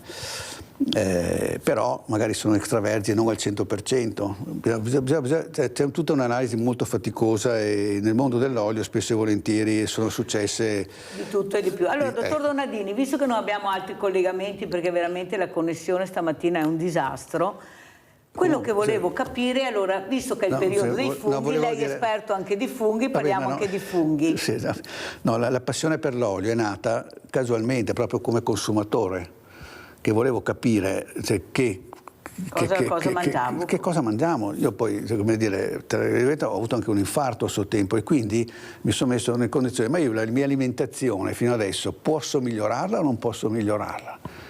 Studiando un attimino le cose, come dire, ho deciso di appassionarmi all'olio extravergine e in effetti devo dire che ho scoperto, perché poi bisogna girare, andare nei frantoi, vedere, capire come lavorano, c'è chi lavora con molta cura. La domanda iniziale era l'oliva verde, oggi finalmente per legge è obbligatorio entro 6 ore dalla raccolta finire al frantoio, perché è tutta lì la qualità, perché l'oliva se la lasci nella cassetta e la frangi il giorno dopo o 3 giorni dopo fermenta e viene fuori un'altra cosa. Ma l'olio vero, ricco di tutte le quantità, va fatto in tempi brevi. Bisogna correre in tempi brevi, tant'è vero che adesso i frantoi, ci sono circa 5.000 frantoi in Italia, quindi anche nel Veneto, anche in provincia di Treviso ci sono già 5 o 6 frantoi, quindi sì, ho avuto anche un ospite che appunto fa anche lui l'olio extravergine di oliva. Allora i funghi, perché io ho conosciuto il dottor Donadini in tempi veramente dove faceva anche questo, allora diciamo, perché adesso ci sarà la raccolta dei funghi, bisogna conoscere, bisogna stare molto attenti, abbiamo sentito anche l'anno scorso cosa è successo, perciò penso che ci sia un'informazione importante da dare, per quanto riguarda anche i funghi. Allora, i funghi è un regno, parlavamo di natura, è un regno a sé stante, non sono né alberi, cioè non sono né né animali, però hanno una componente che è tipica degli insetti, la cheratina. La cheratina è una sostanza che rende le ali degli insetti forti pesando pochissimo. Un'ale di un cerambicide, e quella cheratina il fungo ce l'ha, perché è una sostanza che appunto animale che c'è in un corpo vegetale. Il fungo poi è fatto quasi tutto di acqua, di fibre e dei minerali che raccoglie dal terreno, tant'è vero che il fungo è un frutto di un micelio che è sottoterra, che non vediamo, che è una specie di albero a rovescio, che va di solito sempre a lavorare con le radici di qualche pianta. Si chiama micorrizia questo sistema. Cosa fa il fungo? Il fungo trasmette i minerali e riceve dalla pianta un po' di clorofilla, un po' di... ecco. Quindi c'è una simbiosi tra il fungo e la pianta, tant'è vero che spesso in bosco, per questo ho detto, ho osservato per 50 anni un bosco, ma lo scopo è che guardando le piante scoprivi i funghi e la periodicità e la modalità e perché si formano in un certo punto del bosco e non in un altro. Ecco, tentando pian piano di inventare, di capire se c'era un metodo scientifico per dire di come crescono i funghi, perché sui funghi sono spontanei, però uno che va a funghi dovrebbe imparare a capire in un bosco dove vado a cercarli. A casaccio, dove li trovo? C'è chi va a casaccio su e giù, su e giù, su e giù e qualcosa trova, non è che non trova. Però se mette insieme queste notizie, l'ho trovato qui, l'anno dopo lo trovo qui e poi allora si muove in quel modo. In che senso? Dall'alto al basso? Dal basso all'alto? No, dall'alto al basso. Allora dove poi continua? Perché il micelio, oppure si troverà nella pianta vicina, giovane, che sta per partire, perché la micorrizia serve soprattutto all'inizio della pianta, quando una pianta è vigorosa, ha fatto i 20, 30, 40 anni, ha meno importanza, però le piantine che crescono nel bosco spontanee hanno bisogno anche loro delle sostanze presenti in natura. Cosa bisogna capire che non puoi fare il fai da te, che anche se conosci ma devi veramente capire e stare attento, perché abbiamo sentito di persone esperte, una vita che mangiavo funghi che li raccoglievo, finiti in ospedale tutti e due, mamma e figlio. Prego. Appunto, il regno dei funghi è un regno pericoloso. Ma pericoloso nel senso che richiede profonda conoscenza del fungo, perché il fungo può, per ragioni di umidità o di deidratazione rapida, cambiare, moderarsi. Cioè, bisogna imparare a capirlo e a conoscerlo, non solo perché lì li ho presi sempre lì, li ho avuti, ma come all'improvviso adesso sono sempre uguali a quelli che ho visto l'anno scorso? No, non esiste. O li conosci o lasciali stare, che prendili, dalli a qualcuno che li conosce e che ti dia a lui un parere, ma non prendere mai e usare funghi, tanto perché li ho sempre presi qui e io so, anzi, sforzati di prendere un libro di funghi, ce ne sono tantissimi, semplici, e imparare che ci sono tanti componenti del fungo che possono tratti in considerazione. Attenzione, è cambiata la lamella, è cambiato la copertura del cappello, ha un profumo diverso dal solito, ecco, che ti devono mettere in allarme, perché appunto oppure li conosci già e quindi vai tranquillo, ma perché le sai di tutte queste caratteristiche. Certo, noi la maggior parte va a porcini, va a finferli e là è difficile sbagliarsi, che il finfero, il porcino, ecco. Però nella gamma dei porcini c'è un falso porcino che è quasi uguale a quello vero, però ha i tubuli leggermente di colore diverso. Dobbiamo sapere cosa sono i tubuli. Se uno non sa cosa sono i tubuli è un po' duro che si accorga. Può essere preso dalla fretta di raccogliere. Poi di solito si dice al nonno puliscili tu, il nonno poverino non è che ti fa la selezione. Chi ha la fortuna di avere il nonno. Un'altra cosa che lei insegnava, devo correre, dottor Donadini, sperando che mi dicano qualcosa dalla regia, ma penso che questa mattina purtroppo non riusciamo a collegarci con Cavallari, vedremo se riusciremo a fare una telefonica, che si devono lavare molto poco, pulire ma lavare, non stralavare. Io mi ricordo questa frase che lei mi ha detto anni fa. Sì, il concetto di fondo è quello che meno il sapore del fungo è dato dalla presenza delle spore, dalla presenza di queste piccole che se il fungo è lavato a fondo vanno via con l'acqua e quindi perdiamo una buona parte.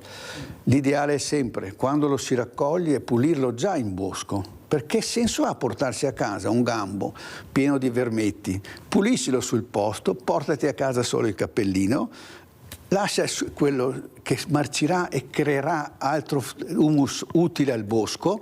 Solo tagliarlo e portare... Pulirlo nel bosco. Hai raccolto i funghi, fermati. Perché l'idea è quella, quanti più ne raccolgo più sono contento. Fermati. Quanti siete? Cosa vuoi fare? Non è 300, c'è gente che ho il baule pieno di funghi. Ti dico, vabbè, che cosa te ne fai? Perché abbiamo la cena del gruppo. Vabbè, se la cena del gruppo, vabbè, perché devo venderli.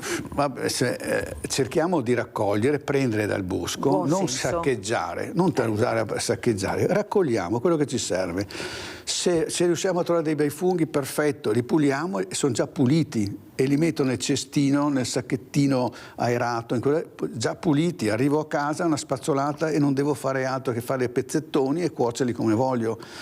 Otterrò finalmente il fungo col suo profumo Con tutto il intenso. profumo. Cioè, cercate di non mettere aglio, di non mettere prezzemolo, perché sennò il fungo sa d'aglio e prezzemolo. Cioè, se noi mettiamo quelli che sono gli aromi forti in cucina, il fungo poverino non esiste più. Sarà buono, però d'aglio e prezzemolo, cioè tutto uguale, che poi sia un fungo o un altro è sempre tutto uguale. Cioè, niente aglio, prezzemolo, Possibilmente solo funghi. cercare a casa. Logico che se volete imparare a sentire, a capire il sapore che ha ogni fungo, perché ogni fungo ha un suo sapore e proprio così si riesce finalmente con un filo d'olio extravergine, anche qua ci sono degli oli più giusti per i funghi. Avete capito quante cose abbiamo imparato questa mattina? Allora abbiamo la telefonica perché non riusciamo a fare il collegamento video con Fulvio Cavallari, responsabile regionale Veneto Adusbef. Buongiorno Cavallari. Buongiorno a voi, purtroppo c'è un problemino tecnico. Un problemone, come al solito non si preoccupi, purtroppo abbiamo già spiegato che non dipende da noi, però questa è la fibra che ci ritroviamo nel 2025. Sì. Allora, cosa ci dice Cavallari? Com'è la situazione, visto che abbiamo parlato anche tempo fa per le banche, appunto questi risparmiatori, questi fondi? Sì. Prego Cavallari. Ma allora la novità del giorno è che il governo ha fatto un atto regolamentare per istituire dopo ben 20 anni un fondo vittime frodi finanziarie. La legge originaria che consentiva di farlo è datata 23 dicembre 2005. Quindi siamo praticamente quasi a dicembre 25, a 20 anni di distanza, finalmente qualcuno ha pensato anche ai poveri risparmiatori. Ecco, però hanno fatto un fondo, insomma, quindi meritevole l'iniziativa, perché è sicuramente un passo avanti dopo 20 anni e che è quasi un miracolo, non ci credeva più nessuno, soprattutto dopo quello che è successo in Veneto con le banche, noi sappiamo, eccetera. Qual è il problema? Il problema è che questo fondo taglia fuori proprio i risparmiatori delle banche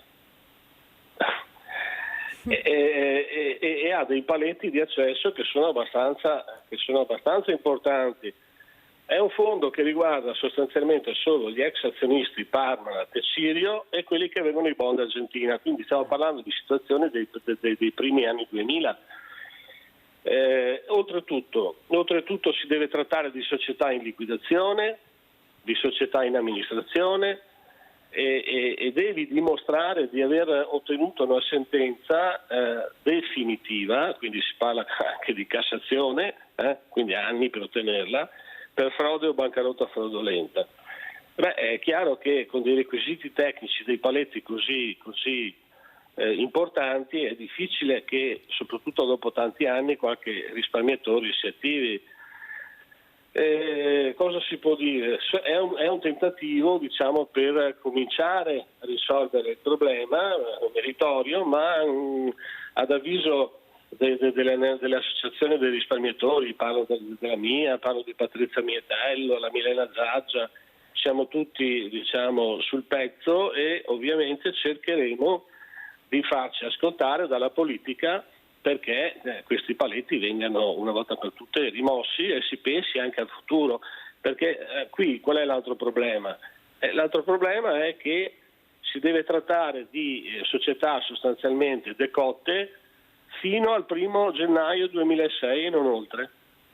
Quindi purtroppo ancora non ci siamo e, come dicevo prima, ovviamente tutte le associazioni dei risparmiatori su questi aspetti Senta, sono Cavallari, d'accordo. ma secondo voi c'è una politica, indipendentemente da queste bandierine che adesso, specialmente in campagna elettorale, qualcuno di sicuro si metterà, o le promesse, che doveva accorgersi prima o che sapeva e non ha parlato?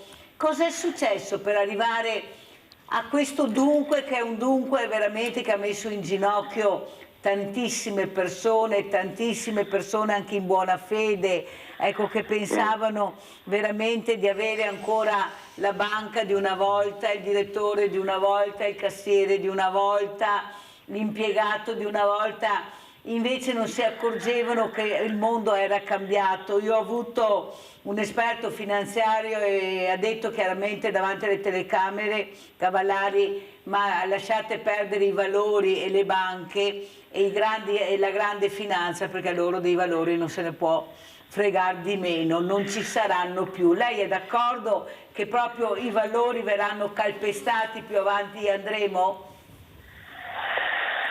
Ma allora, sicuramente qualcuno che ha visto c'era, questo è pacifico, qualcuno che sapeva c'era, e questo è altrettanto pacifico.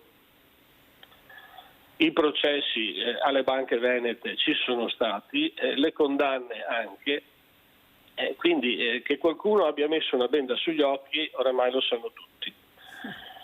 Che la politica sapesse, è difficile immaginare che un politico che sta sul territorio sia totalmente all'oscuro, soprattutto parlo a certi livelli di dirigenza bancaria, sia totalmente all'oscuro di quello che accade, diciamo, nelle banche locali. Mi sembra molto improbabile, molto improbabile. Qual era la problematica? La problematica è che prima di mettere mani seriamente con delle ispezioni da parte degli organi come Banca d'Italia e Consob agli istituti di credito che dominavano il territorio da un punto di vista economico, prima di metterci le mani fino veramente in fondo, ci hanno pensato troppo, secondo me. Ci hanno pensato troppo, perché le operazioni baciate erano note a Banca d'Italia già dai primi anni 2012, 2011, 2013, già le prime ispezioni le registravano, però nessuno ha fatto niente. E quindi, ripeto, mi sembra strano che sul territorio nessuno, diciamo, sapesse. Direi che è molto improbabile. Senta, Cavallari, non le sembra che però sia stato proprio il Veneto, le banche venete sono state più penalizzate, che sono state, sì, non sono state salvate sì, rispetto a altre regioni? Sì. Ma qualcuno, diciamo, dice ne hanno salvate alcune e non altre. MPS è stata strasalvata, lo sappiamo tutti, le iniezioni di liquidità non si contano più. Oggi pare che vada abbastanza bene, addirittura MPS vuole comprarsi Mediobanca e Rivera Generali, mentre invece le banche venete sono state messe da parte. Il Veneto è stato messo da parte, direi, anche politicamente. Forse troppo a tempo e troppo a lungo, e quindi insomma si parla di governi dei tempi di elezione, stiamo parlando di quei governi di allora, del 2017, perché nel Veneto il fattaccio è successo nel 2017, in giugno, e quindi bisognerà guardare politicamente ai governi di allora. Adesso io non voglio fare una distinzione centrodestra o centrosinistra, però oggettivamente chi governava in quel periodo non era sicuramente il centrodestra. Chi governava in quel periodo era il centrosinistra. È anche altrettanto vero che però in corner hanno cercato di rimediare con un fondo, quello della 205, dopo però quando si sono accorti tardi che purtroppo avevano sacrificato centinaia di migliaia di famiglie. Cosa Sentiamo, dire alla fine? Cavallari, aspetti, vediamo se il dottor Donadini, visto che lui si è occupato molto anche di comunicazione, qui si riesce a capire, è stato molto chiaro Fulvio Cavallari, che forse si sapeva ma non si parlava, non si spiegava, non si diceva, perché forse gli interessi erano talmente alti che bisognava stare zitti. Tanto, ecco, quelli che sono stati colpiti specialmente, così lo chiamano, ve lo dico io, il Parco Buoi, chi se ne frega del Parco Buoi, ed erano quei tantissimi risparmiatori in buona fede, non all'altezza della situazione di capire quanto è pericoloso giocare in borsa, specialmente con le azioni, ma vai a spiegarlo. Ecco, non è che puoi andare in banca col notaio, col commercialista per capire, ragioniere, di non essere fregato. Donadini? Ma io ricordo bene di quel periodo i vari promotori di Veneto Banca, a cui per fortuna ho sempre detto di no. Perché, cioè, secondo me il Veneto ha fatto Caracchiri, si potrebbe dire. Cioè, le banche si salvano sempre, perché alla fine io vorrei capire chi è che di tutta questa storia hanno pagato solo quella quota parte di persone, cioè di persone che si erano rivolte con fiducia alla banca, pensando che questa avrebbe fatto i loro interessi, totalmente smentiti. La banca non fa solo i suoi interessi, e il suo interesse era privilegiare qualcuno al posto di altri. Chiuso, io non sto a tirare fuori i nomi, ma è chiaro che è stato privilegiato e chi invece è stato fregato. Basta guardare quello, giustamente, e questo lo si sapeva a tutti i livelli, politici per primi. Cioè, dico, io da semplice sono stato ben attento in quei periodi purtroppo qualche familiare invece c'è cascato, e quindi ho seguito le cose e l'impossibilità poi di venire fuori, di trovare un ascolto, di trovare... Perché? Perché le banche sono sempre protette, possono fare qualsiasi stupidaggine. Io in altro campo ho dovuto risolvere altri problemi, ma la banca fa sempre quello che vuole. Eppure io ho aderito in passato a un'associazione che si chiama Favor Debitoris, che non so se tu lo conosci, se hai mai sentito, No. che mette insieme quasi 2 milioni di famiglie italiane o piccole imprese che appunto sono state in qualche modo, virgolette, fregate dalle banche. Raggirate dalle banche, ecco. E appunto perché quando tu per dire hai un mutuo e per caso ti fermi, chiedi la possibilità di un attimo di tregua, è l'occasione d'oro per la banca di fregarti la casa e i soldi. La banca è sempre a posto, non farà mai il passo ti do una mano, ok, o se te lo dà te lo fa a costi esorbitanti, mentre lei a sua volta lo rivende e lo mette in bilancio a costi... Cavallari, ha sentito cosa ha detto il dottor Donadini? Come vuole replicare? Allora, quello che dice il dottore, purtroppo noi come associazione di risparmiatori, che è l'ADUSBEF, l'abbiamo verificato sul campo tantissime volte quando si trattava di fare il cosiddetto conteggio degli interessi, che oramai è accinotto a tutti. Bene, il nostro presidente Antonio Tanza fu il primo ad introdurre la problematica del cosiddetto anatocismo, cioè gli interessi che diventano capitale, e poi ci si conta sopra di nuovo gli interessi, per intenderci. L'usura è stata uno dei nostri cavalli di battaglia, poi è intervenuta sul campo politicamente e legislativamente tutta una regolamentazione che è andata in soccorso di questi meccanismi, e ovviamente al seguito, diciamo, tutta una serie di sentenze, noi la chiamiamo giurisprudenza, che hanno letteralmente martellato i risparmiatori che provavano a rivolgersi, diciamo, all'autorità giudiziaria. Quindi oggi come oggi purtroppo la situazione è quella di un blocco compatto che malauguratamente penalizza il risparmiatore che prova a rivolgersi per chiedere giustizia. Un blocco compatto che deriva da norme di legge e quindi da scelte politiche. Allora andiamo a vedere questo servizio, questo crack, il commento dei risparmiatori, andiamo a Vicenza, poi commentiamo. Una sentenza che lascia i risparmiatori toccati dal crack dell'Istituto Vicentino con l'amaro in bocca, quella pronunciata in Cassazione per il maxi processo sul caso BPV. Continua la battaglia sui ristori da parte delle associazioni che da 10 anni si occupano della vicenda, portando la voce di chi ha perso i risparmi di una vita. Noi pretendiamo dal governo e quindi dalla politica che venga ricostruito un fondo per la vera resurrezione del risparmio e il ristoro integrale, quindi chi ha preso l'acconto del 40% dovrà essere pagato integralmente, chi non ha avuto il modo di fare domanda per qualsiasi motivo, periodo Covid, deve fare la domanda e essere ristorato al 100%. Ricordiamoci che a Zonin sono stati sbloccati, svincolati anche tutti i sequestri dei suoi beni ed è ritornato come se nulla fosse successo. Gli unici che comunque pagheranno e continueranno comunque a soffrire saranno comunque i risparmiatori che sono stati truffati. Una conferma delle sentenze di condanna degli ex vertici della Banca Popolare di Vicenza pronunciata dalla Cassazione, che rappresenta comunque una risposta per le vittime del disastro finanziario che hanno visto i loro risparmi in fumo.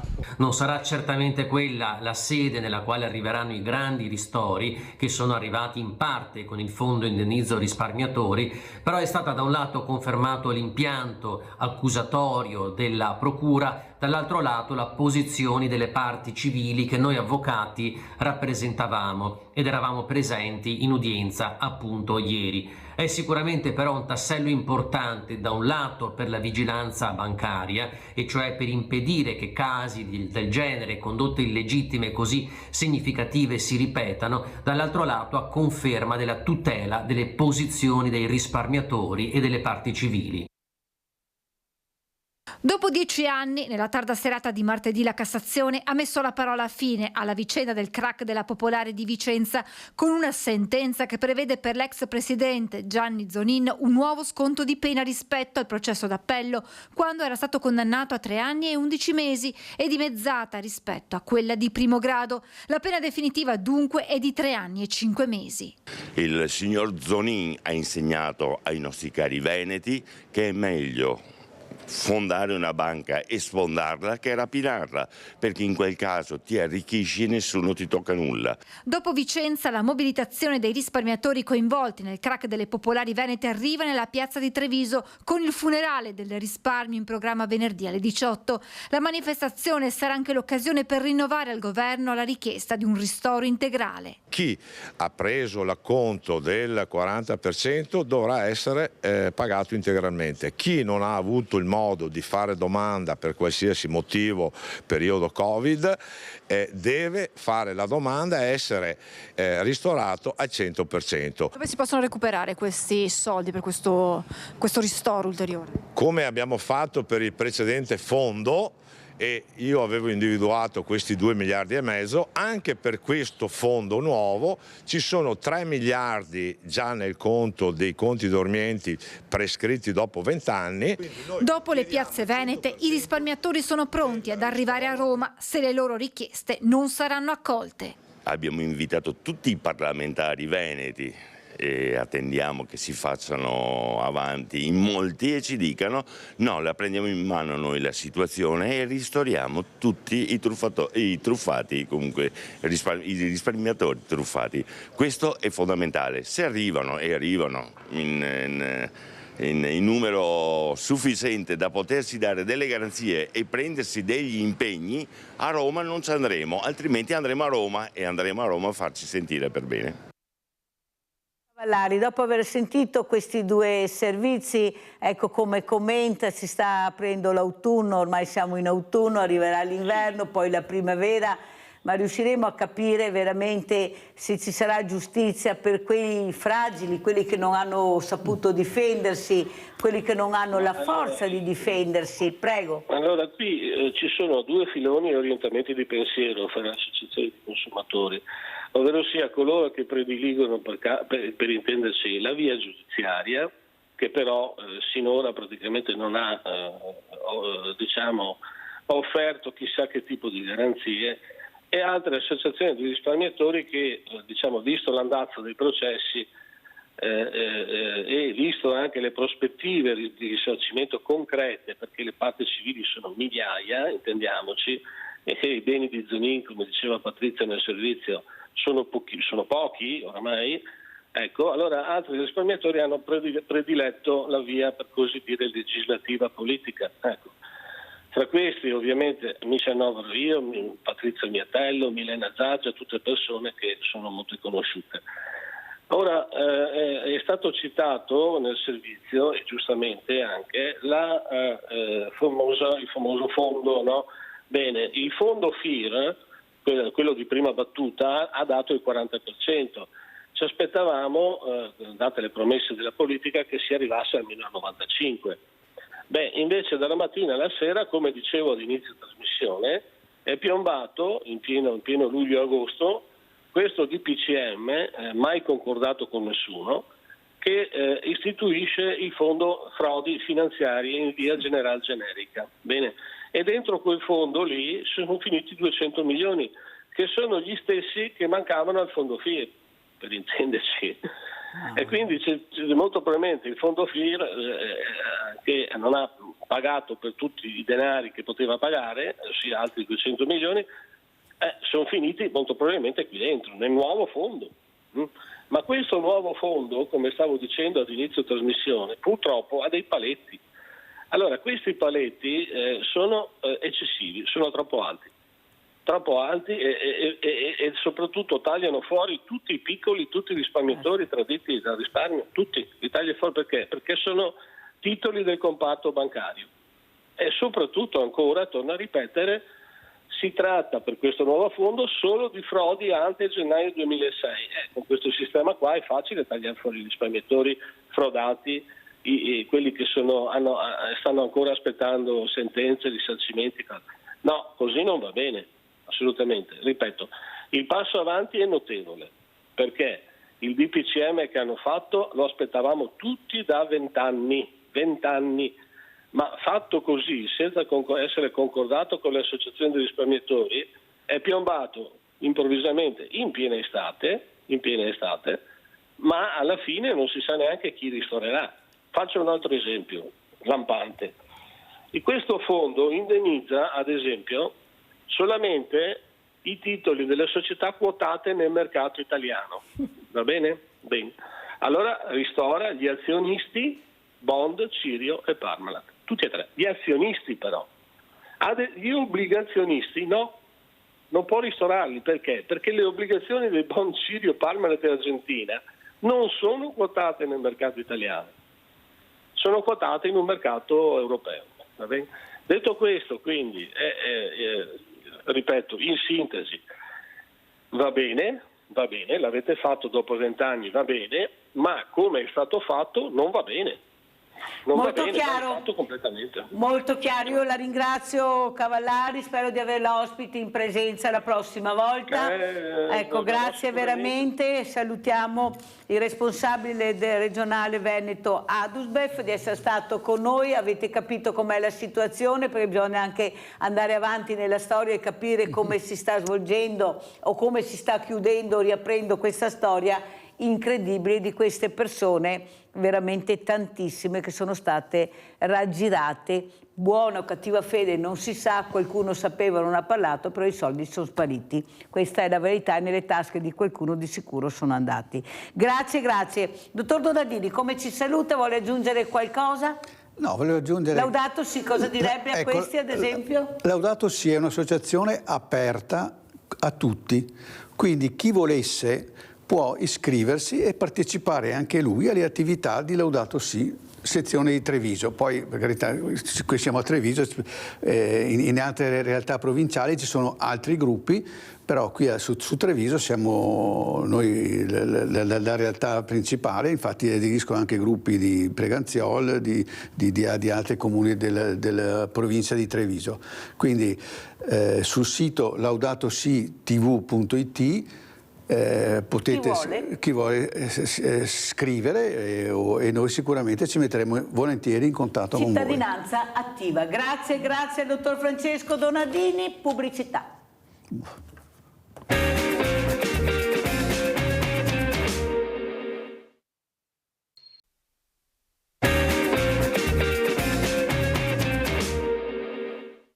Questa spada di Damocle io l'ho accettata subito e la mia è stata una scelta di vita in toto, perché la vita va rispettata, è stupenda. Io sono curiosa, mi sono sempre chiesta: dai Martina, che cosa c'è oltre? Continua, oggi è doloroso, ma non si sa mai, magari incontrerai qualcuno o qualcosa, perché vale la pena provare. E così è stato. Quando la fatica supera la gioia, è giusto arrendersi e non è una resa disperata. Il messaggio che io voglio dare a un neodiagnosticato è un messaggio positivo.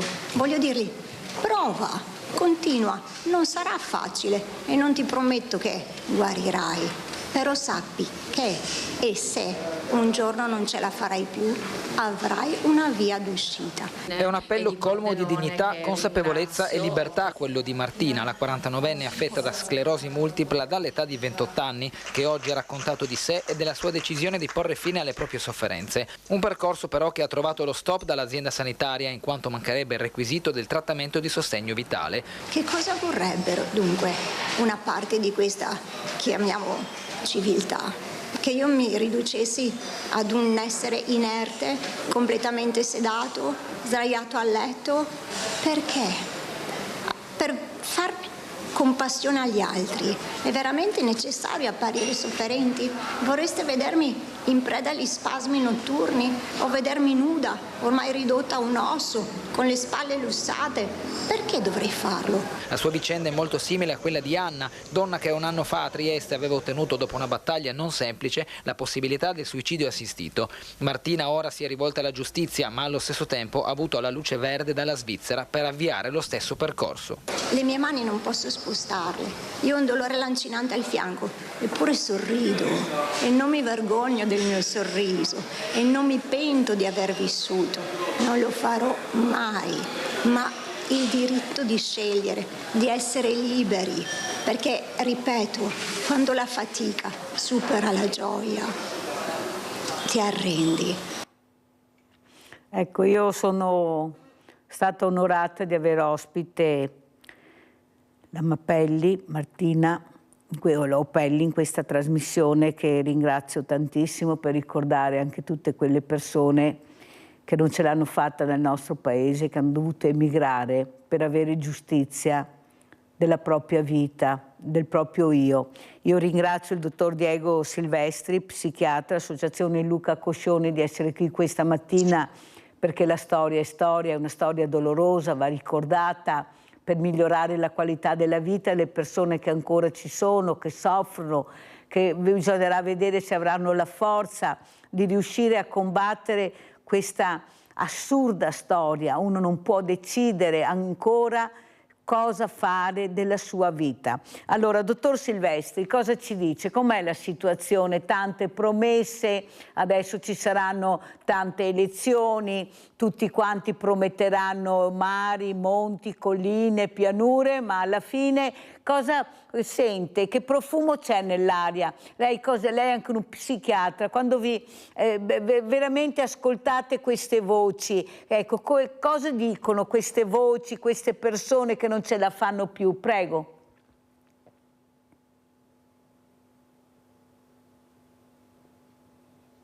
Il microfono, dottor Silvestri, per cortesia, perché è spento.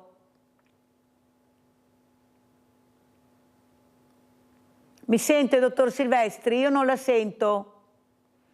Allora mettiamo a posto il dottor Silvestri, intanto salutiamo Ahmed Hamadi che è con noi. Grazie Ahmed, un imprenditore, eccolo qua. Ahmed, ciao Ahmed, come stai? Bene, buongiorno Maria, piacere di rivederti di nuovo, solo che io non ti sento bene. Beh, l'importante è che senti qualcosa, perché questa mattina è veramente un disastro con le connessioni. Andiamo nella Luna ma non riusciamo a collegarci, ma non dipende da noi, lo dico. Qua qualcuno dovrebbe ascoltare veramente. Senti Ahmed, noi stavamo parlando del fine vita, di queste persone che soffrono e che in Italia ancora non riescono ad avere giustizia delle loro decisioni e devono andare all'estero, perché all'estero sono più ascoltati e possono decidere di farla finita. Quello che però io vorrei discutere con te, tu sei un afghano, ecco, sai di cosa sto parlando, nel senso, qui si fa di tutto per cercare anche di arrivare a una morte dignitosa, mentre da voi nel tuo paese specialmente abbiamo sentito ieri c'è veramente un disastro con queste donne, specialmente a livello psicologico, che le fanno morire lentamente in un'altra maniera, ma che le fanno morire lentamente, vengono privati dei diritti più semplici, più normali che potrebbero esserci. Tu vivi a Venezia, sei nel nostro paese, sei una persona che ha girato il mondo. Cosa vuoi dire? Ma cosa sta succedendo nel mondo, Ahmed? Buongiorno, io infatti sto a Venezia, stamattina uscendo da casa ho sentito per l'ennesima volta quanto sono fortunato per vivere così in tanta bellezza e in tanta armonia, però io e sono qui e per la mia fortuna. Invece parlando del mio paese, ovviamente la situazione dentro e anche quello che poi riguarda l'Afghanistan e al resto del mondo, perché comunque l'Afghanistan è un paese che almeno negli ultimi 50 anni è stato sempre su prima linea del fronte internazionale, solo che purtroppo adesso con varie guerre, varie emergenze, varie situazioni molto brutti è diventato quasi un campo che è stato dimenticato.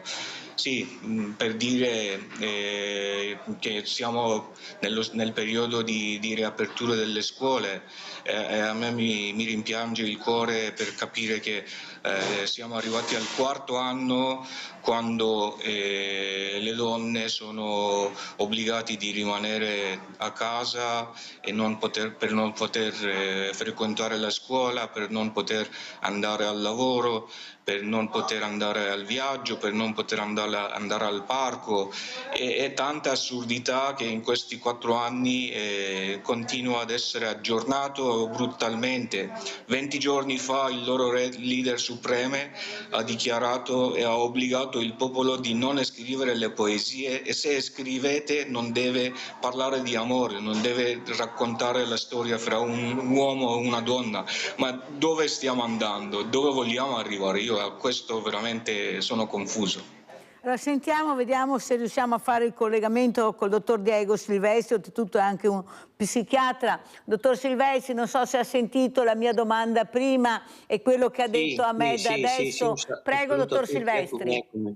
Eccomi qua, allora grazie, ma grazie soprattutto per aver iniziato il tema del fine vita con l'immagine e le parole di Martina Oppelli e grazie anche di avermi affiancato con queste problematiche in Afghanistan che hanno a che fare con il diritto, perché di questo stiamo parlando come associazione Coscione che si interessa dei diritti nel fine vita. Stiamo parlando di persone, non stiamo parlando di concetti astratti, che hanno il diritto di dire basta quando sono affette da una malattia che le fa soffrire in una maniera insopportabile, quindi hanno il diritto di interrompere le cure e di chiedere che la struttura sanitaria dia loro una mano per porre fine alle sofferenze.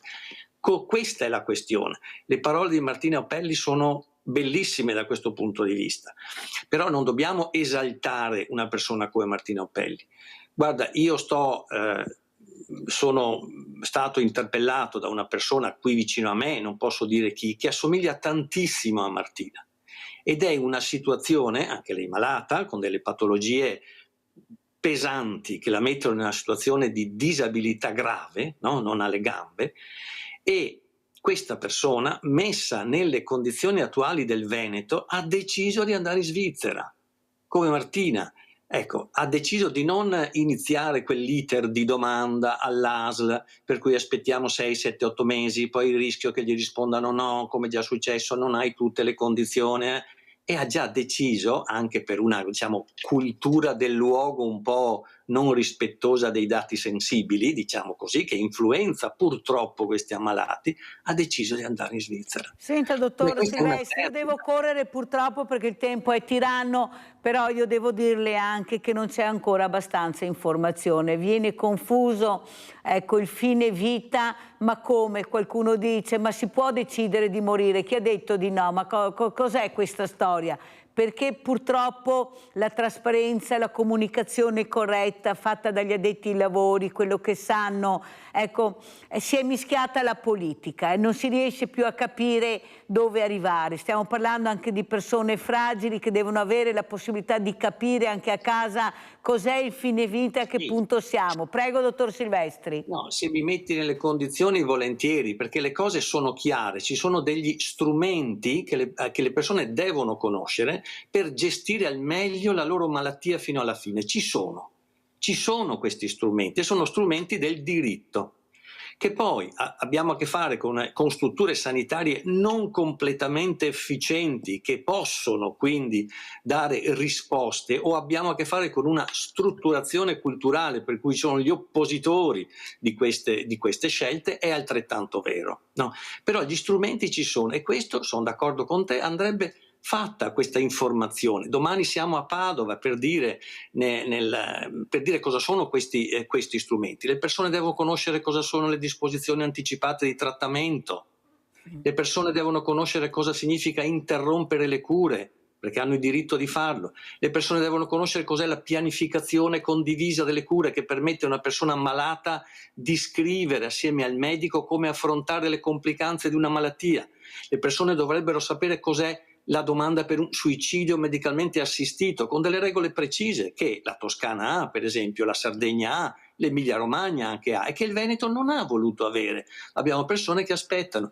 Tutte queste cose vanno conosciute, sono d'accordo con te. Sai qual è il fondamento di questo contratto che i pazienti, gli utenti, che noi cittadini quando ci ammaliamo abbiamo con le strutture sanitarie? Qual è il contratto, no, che è taciuto? È il consenso informato. Questa, secondo la base del diritto, nessuna persona può essere sottoposta a un trattamento senza il suo consenso. È consenso informato, quindi quello che hai detto è potentissimo. Riceviamo sufficienti informazioni per poter dire poi sì a un determinato trattamento oppure no? Questa è l'informazione che dovremmo avere. Dovremmo essere più protagonisti come pazienti e dovremmo essere aiutati a essere protagonisti, a scegliere. No? Non so se mi spiego. Quindi quello che mi preoccupa, che io ho avuto tante persone, associazioni del mondo del volontariato che si occupano anche di donazioni, i quali sono molto scoraggiate perché sembra che una percentuale anche alta, specialmente di diciottenni, quando fanno la carta d'identità non donano gli organi. E questo io l'ho messo a fianco per la paura di non conoscere, di non sapere. Ecco, si fa ancora poco rispetto a quello che si dovrebbe fare con le persone e le opportunità che abbiamo. Se ne parla poco a scuola, se ne parla poco a casa. Alla fine il diciottenne non fa la donazione che dovrebbe fare giustamente nella maniera corretta e capendo quello che fa. Cosa sta succedendo? Ma come mai? Mi permetti di dire una cosa, visto che hai nominato la donazione degli organi? Prego. Allora, in Italia si fa la donazione di organi a cuore fermo. Perché te la nomino? Perché è un esempio di come in Italia si possono fare delle cose buone, voglio dire c'è una normativa molto chiara, nazionale, e poi prestazioni normate dalla regione, cose buone, a fin di bene, eticamente possibili, che significa cosa? Che quando una persona viene diagnosticata morta dal punto di vista non neurologico, ma cardiologico, noi permettiamo di espiantare questi organi. Beh, sono persone che hanno un encefalo, un cervello tale per cui se fossero mantenute in vita rimarrebbero in uno stato vegetativo, no? In questo caso noi, il Servizio Sanitario Nazionale, lo Stato, permette la morte di queste persone. Lo permette a fin di bene, dopo aver ottenuto il consenso, insomma, nel testamento biologico e la non opposizione dei familiari. Perché ti dico questo esempio molto bello di donazione degli organi a cuore fermo? Perché quando si parla in Parlamento di una legge sul fine vita, la prima cosa che dicono certi politici di destra è: mai lo Stato darà la morte. In questo caso lo Stato non sa che ci sono condizioni in cui non è che diamo la morte, in cui è consentito favorire l'interruzione dei trattamenti, dite chiamare morte, ma non è il termine esatto, non è che lo Stato uccide le persone, no? Ma le persone sono messe nelle condizioni, dando il loro consenso, di non essere mantenuti a vita, di far del bene per gli altri. Non so come dire, è un esempio questo della donazione degli organi che mi fa dire che quello che in Parlamento si dice mai e poi mai lo Stato dà la morte, non sanno neanche cosa significa, perché in questo caso lo Stato fa le cose corrette, chiamatele pure dalla morte, ma fa delle cose corrette. Perché queste persone, questi politici non denunciano queste situazioni? Perché avrebbero la risposta chiara.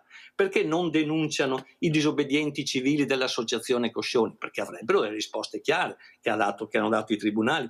Perché non denunciano l'ASL di Treviso che ha dato il farmaco letale? In quel caso l'ASL ha ammazzato una persona? No, in quel caso l'ASL ha permesso a quella persona, Gloria di Treviso, 2 anni fa, forse anche 3, di non soffrire più, perché era quello che voleva. E questo è il compito dello Stato e di una buona sanità: andare incontro alle persone e accompagnarle fino al loro ultimo respiro come loro vogliono. Capisci?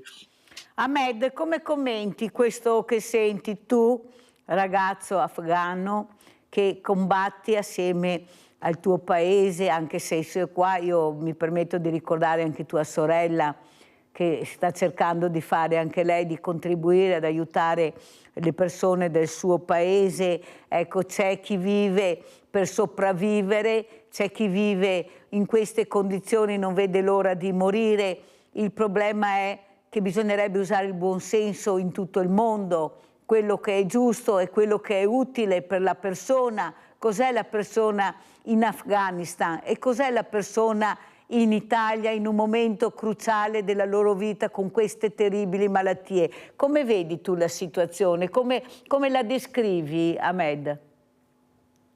Beh, io all'inizio direi che sempre sì, il buon senso riguarda per primis ai politici, sono loro che decidono. Nel caso dell'Afghanistan e questo caso di cui stiamo occupando, a me mi viene a dire che i politici hanno, considerando Afghanistan come una persona, che non è una persona, è un paese, è un Stato, i politici internazionali, soprattutto con quell'accordo di Doha fra l'America e i talibani, lasciando lo Stato afghano a parte, teoricamente hanno dato il consenso per uccidere un Stato. E un Stato come viene ucciso? Viene ucciso quando parallelizzi metà della società.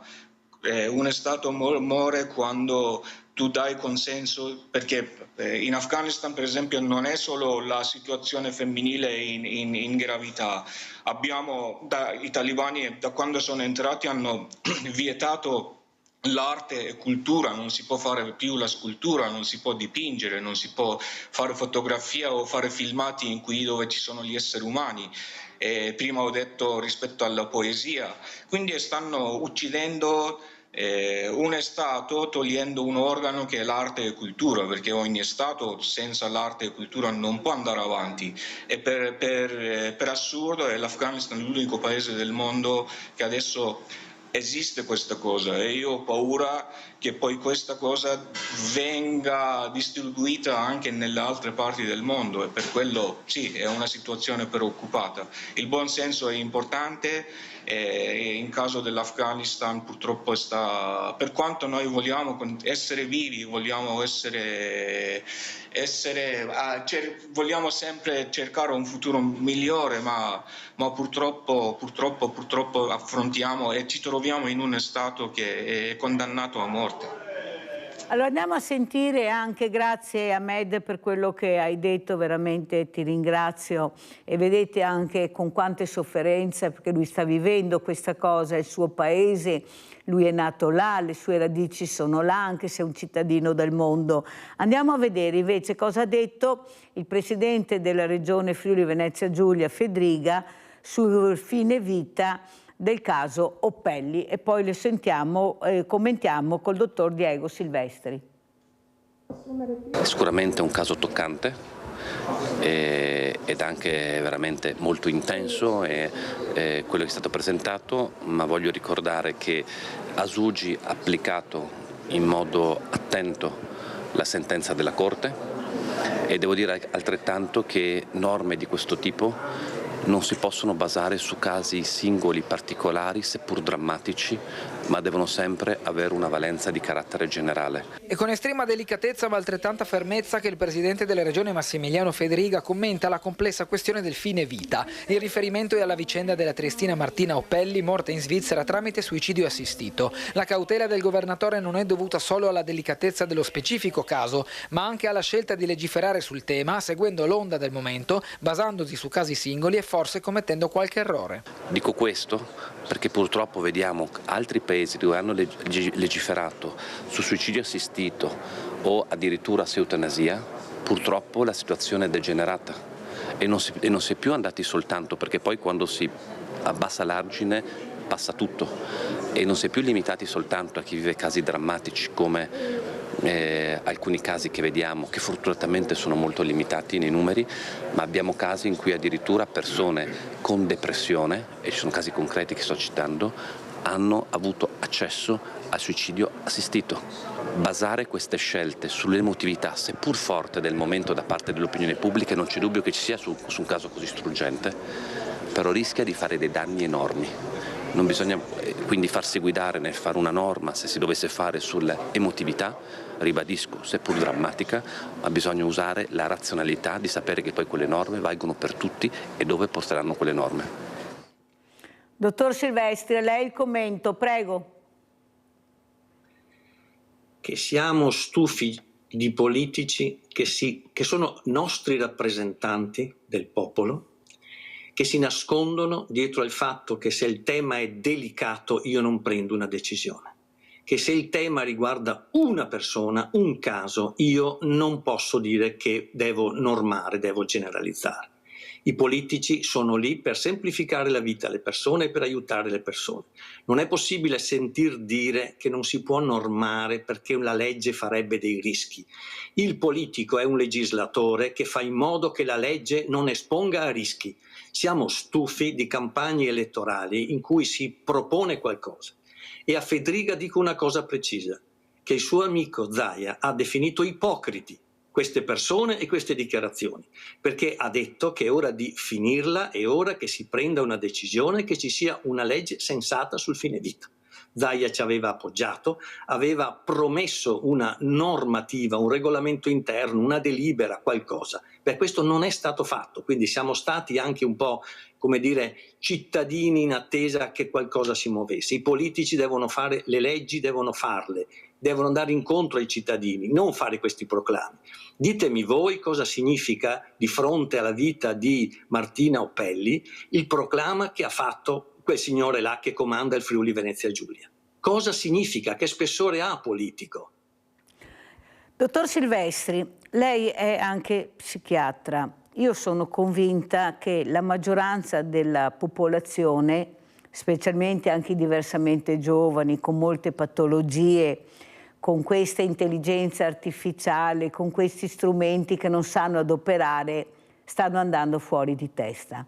si sentono abbandonati, c'è una solitudine che dilaga, che non riguarda solo i diversamente giovani, ma anche i giovani, gli ammalati, proprio perché qualcuno non ha dato delle risposte veramente per portare fuori dal tunnel questo paese nel migliore dei modi. Hanno stati delegati per questo, deleghiamo per questo, perché il business ha superato il buon senso.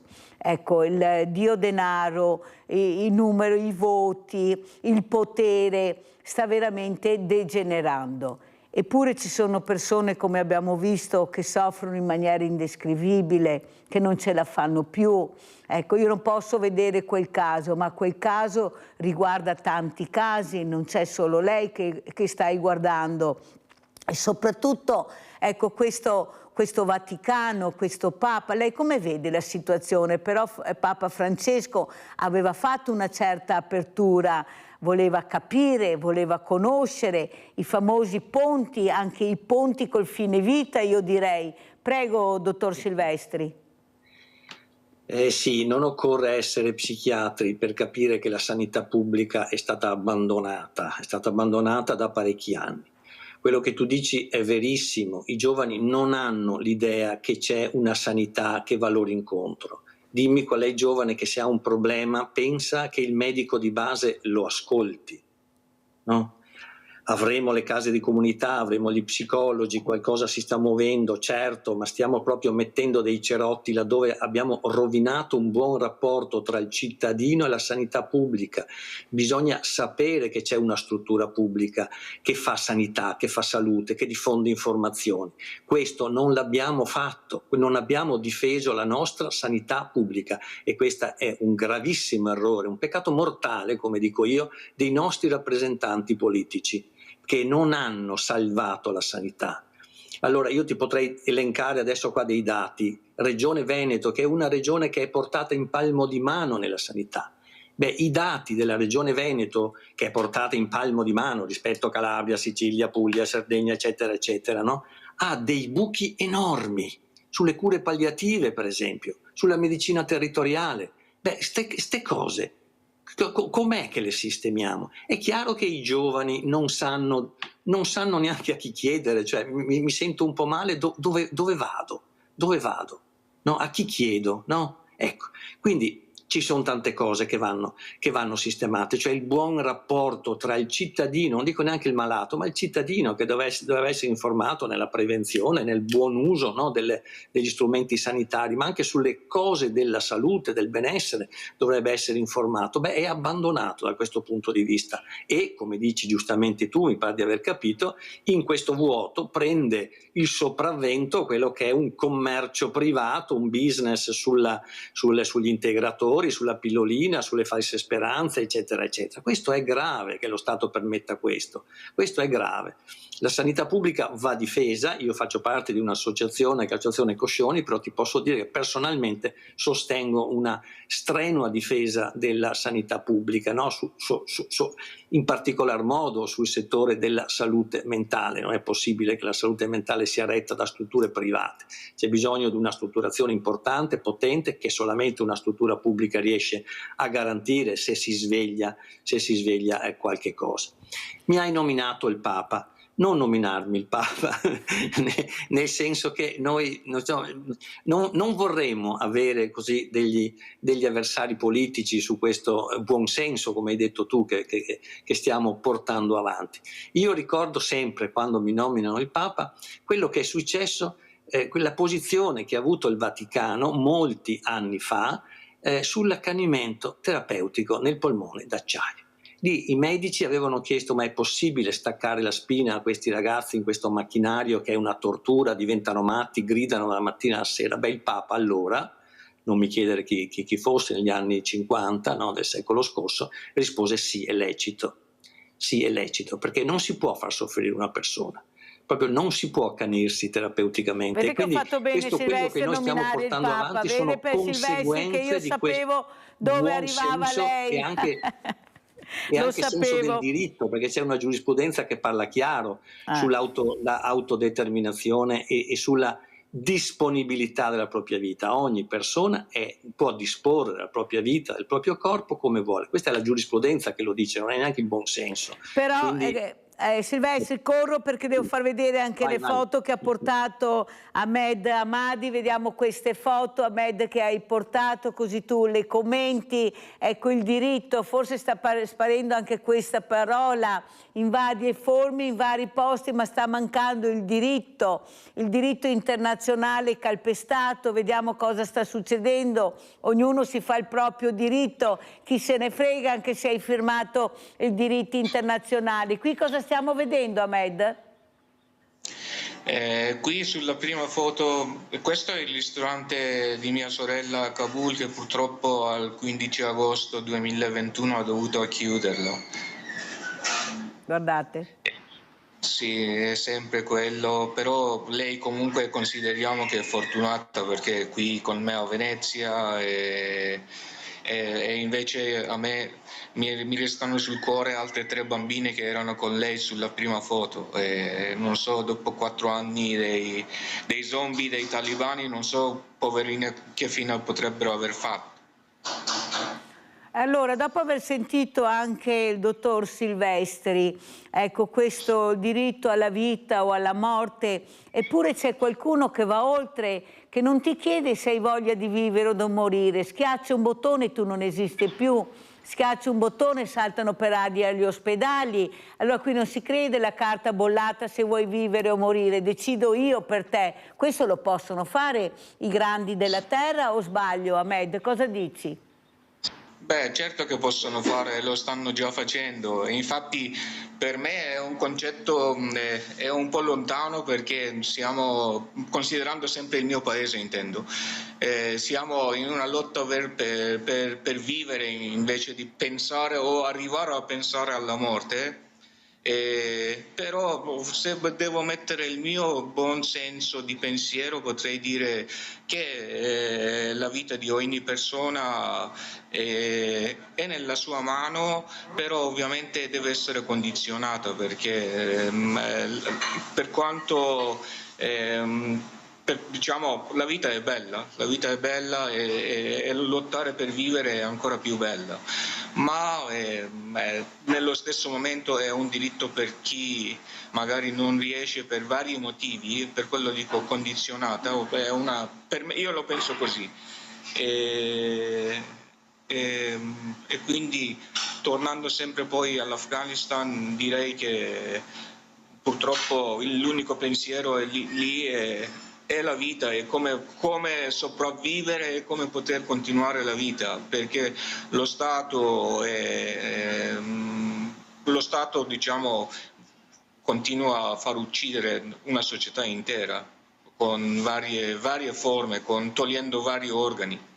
Esatto, non c'è solo la guerra delle bombe, c'è anche la guerra psicologica, ti tolgo tutto un po' alla volta, sempre di più, vuol dire che mi svuoti completamente, non riesco neanche più a reagire, perché non riesco neanche a reagire, perché se reagisco tu mi colpisci. Cosa dite voi giovani? Ecco, tu che li senti, Ahmed, che senti tua sorella, che siete in contatto, qual è, ecco, la sensazione che tu hai di questo futuro che nonostante tutto questo giovane sta cercando di lottare? Noi vediamo anche in queste guerre la gente che fugge, che spera di salvarsi, che cerca veramente di arrivare in un terreno dove veramente vivere una propria dignità, il minimo che si possa chiedere. Prego, Ahmed.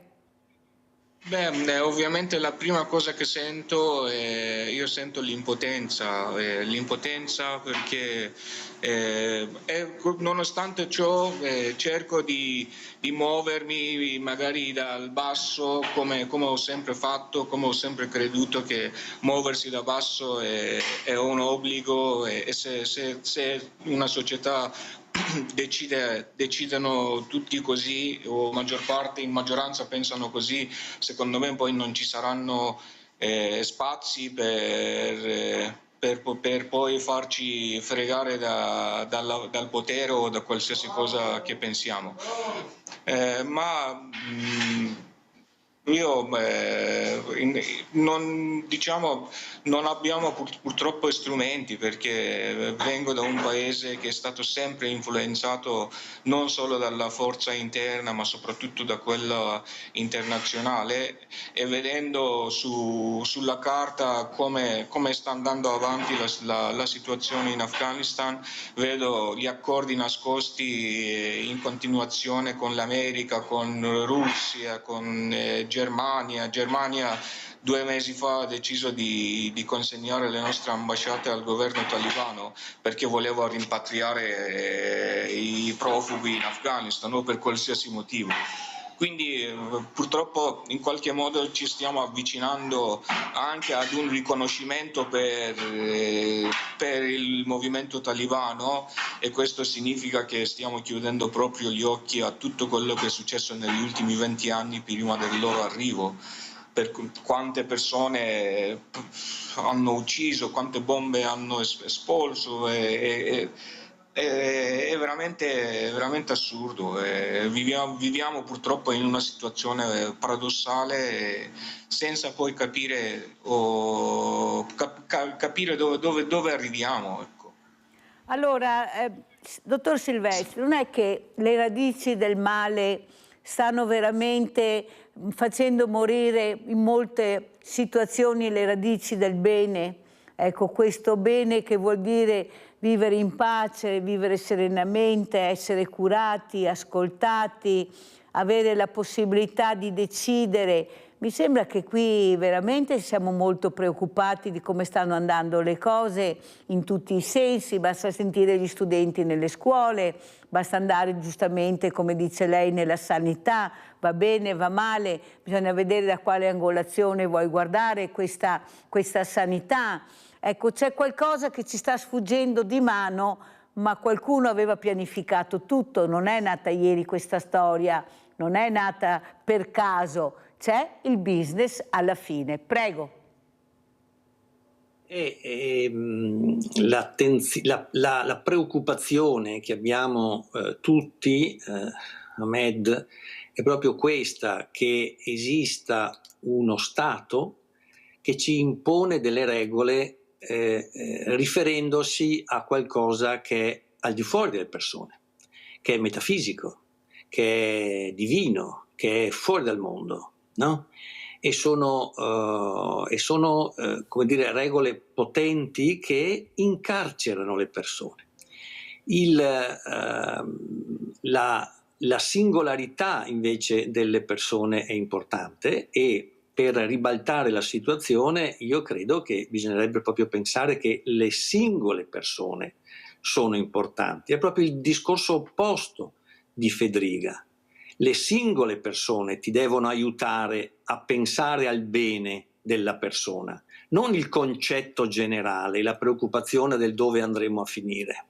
Non so se mi sono spiegato.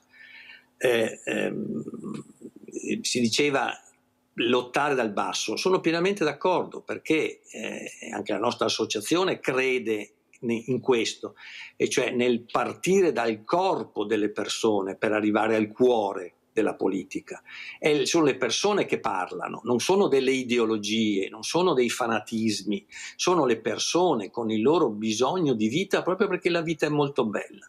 E quindi se la vita è molto bella, la vita ha bisogno di una regolamentazione per viverla al meglio, rispettosamente, senza distruggere gli altri e senza fare del male agli altri. Quindi è un lavoro da fare qua, il discorso diventerebbe filosofico e diventerebbe tutto, però forse esagero dicendo che rischiamo in Italia uno Stato etico, ma da quello che abbiamo sentito in Parlamento riguardo alla legge infine vita c'è questo rischio. Quando si dice lo Stato non può dare la morte, no? Usa questi concetti che solamente in una chiesa si potrebbero sentire. Beh, oddio, allora io comincio a tremare, a dire mamma mia, ma siamo vicini a uno Stato etico che ci dicono loro come dobbiamo comportarci, e quindi va a remengo tutta l'autodeterminazione, la scelta delle persone, il costruire la propria vita, essere artefici del proprio destino, tutte queste cose qua la buttiamo tutta via perché decidono gli altri come io devo vivere. No, decidono i potenti come io devo vivere. Io credo che ultimamente le cose che stanno succedendo dovrebbero preoccuparci molto. I potenti ci stanno portando in guerra, stanno facendo in modo che io diventi nemico del mio vicino. Io non voglio diventare nemico del mio vicino, io lo aiuto il mio vicino e faccio capire al potente che lui sta sbagliando. E se posso aggiungere, visto che ci saranno le votazioni anche in Veneto il fine novembre, non credo più alle parole in campagna elettorale, ma esamino un politico da quello che effettivamente ha fatto, non da quello che dice in campagna elettorale. Questo è un invito che faccio a tutti. Allora sentiamo come ci saluta Ahmed Ahmadi, questo imprenditore sociale afghano. Mi ha fatto molto piacere averti ospite, Ahmed, spero anche di venirti a trovare presto, perché io amo Venezia, come tu sai, io la adoro. Ecco, io penso che sia veramente unica al mondo, la più bella città del mondo, con delle emozioni che senza, proprio quando arrivi là lei ti emoziona in qualsiasi modo, con la pioggia, con il vento, con il sole, con questa gente che va e viene, con queste persone di tutti i colori, di tutti i tipi. Ecco, tu sai cosa vuol dire, io sono fortunato, hai detto. Come ci saluti, Ahmed? Bene, io ovviamente da questo angolo così armonioso, forse l'angolo più armonioso del mondo, innanzitutto manderei un augurio a tutte le donne in disagio in Afghanistan. Spero che sia l'ultima volta per loro che si trovino con le porte chiuse della scuola o della università. E poi penso che sì, stiamo arrivando anche alle elezioni politiche in Italia e io auguro veramente un risultato migliore, perché poi alla fine, per quanto sì, siamo singoli eccetera, ma in fondo c'è qualcuno sempre che decida per noi e io vorrei che sia la persona migliore. La foto della sorella di Ahmed con queste creature, che Ahmed è molto, veramente, guardatele, non si sa che fine abbiano fatto, almeno diamo loro un po' di luce, un po' di attenzione, almeno le abbiamo viste. Ti ringrazio, Ahmed, per questa foto, un abbraccio grande, per cortesia anche a tua sorella, grande, ecco, veramente grazie Ahmed, grazie veramente. Dottor Silvestri, un saluto velocissimo. Un saluto, posso fare un saluto particolare? Prego. Me lo concedi? Un saluto al mio nipote Riccardo, che mi sta guardando in televisione in questo momento e che è il simbolo del futuro e di quello che la vita, spero veramente, Riccardo, che sia migliore rispetto a quella che oddio noi stiamo prospettando, e quindi dobbiamo combattere tutti, ognuno con il proprio contributo, per migliorare questa esistenza in tanti settori. Io ce la metto tutta. Grazie anche al dottor Diego Silvestre, psichiatra, Associazione Luca Coscioni, di essere stato con noi. Buon fine settimana, vi lascio con l'assegno di Mirella, che è il vostro.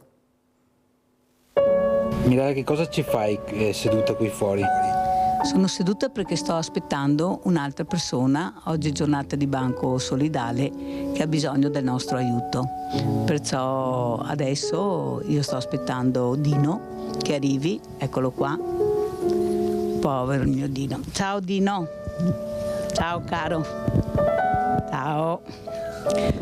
Ciao caro.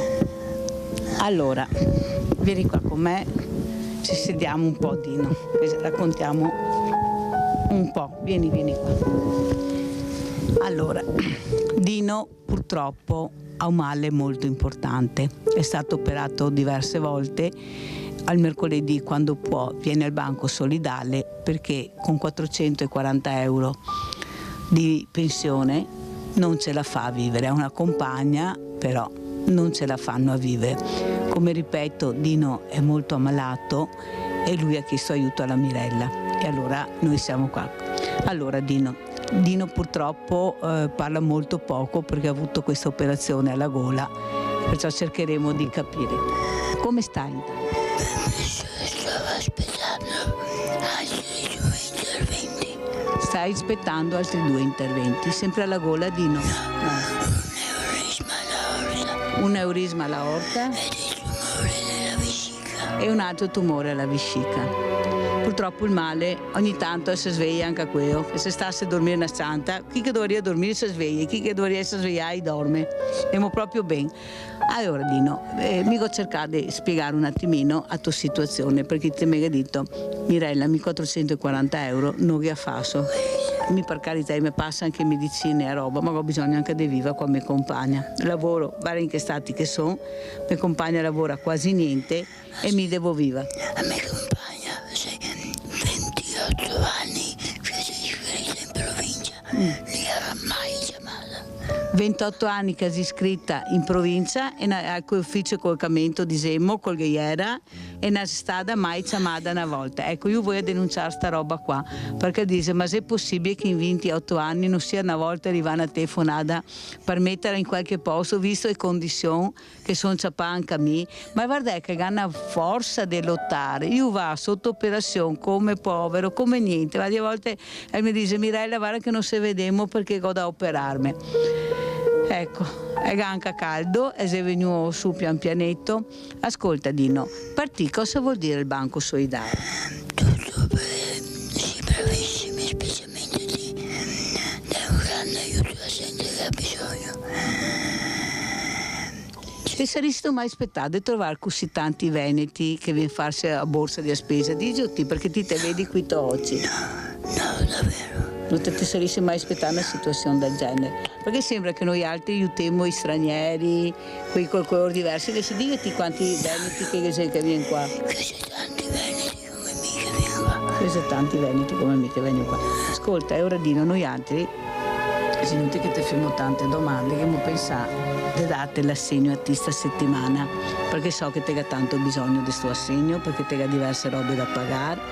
E ora cosa sai che ti vuol dire? Ti ringrazio lì, che sei dentro le staff e tutti quanti, e sono contentissimo. Perché ti permetterà di respirare un fiammeio, anche se ti fa fatica, ma questo ti aiuterà una santa a respirare. Pensa che domani a boita del gas, a quarta rata. A quarta rata di boita del gas da pagare. È l'ultima periodo. E ora siamo arrivati giusti con questo assegno, caro Medina. Ecco, queste sono le nostre persone che bisogna assolutamente aiutare. Guarda Roberto, te gas a preparare le borse, dai che andiamo.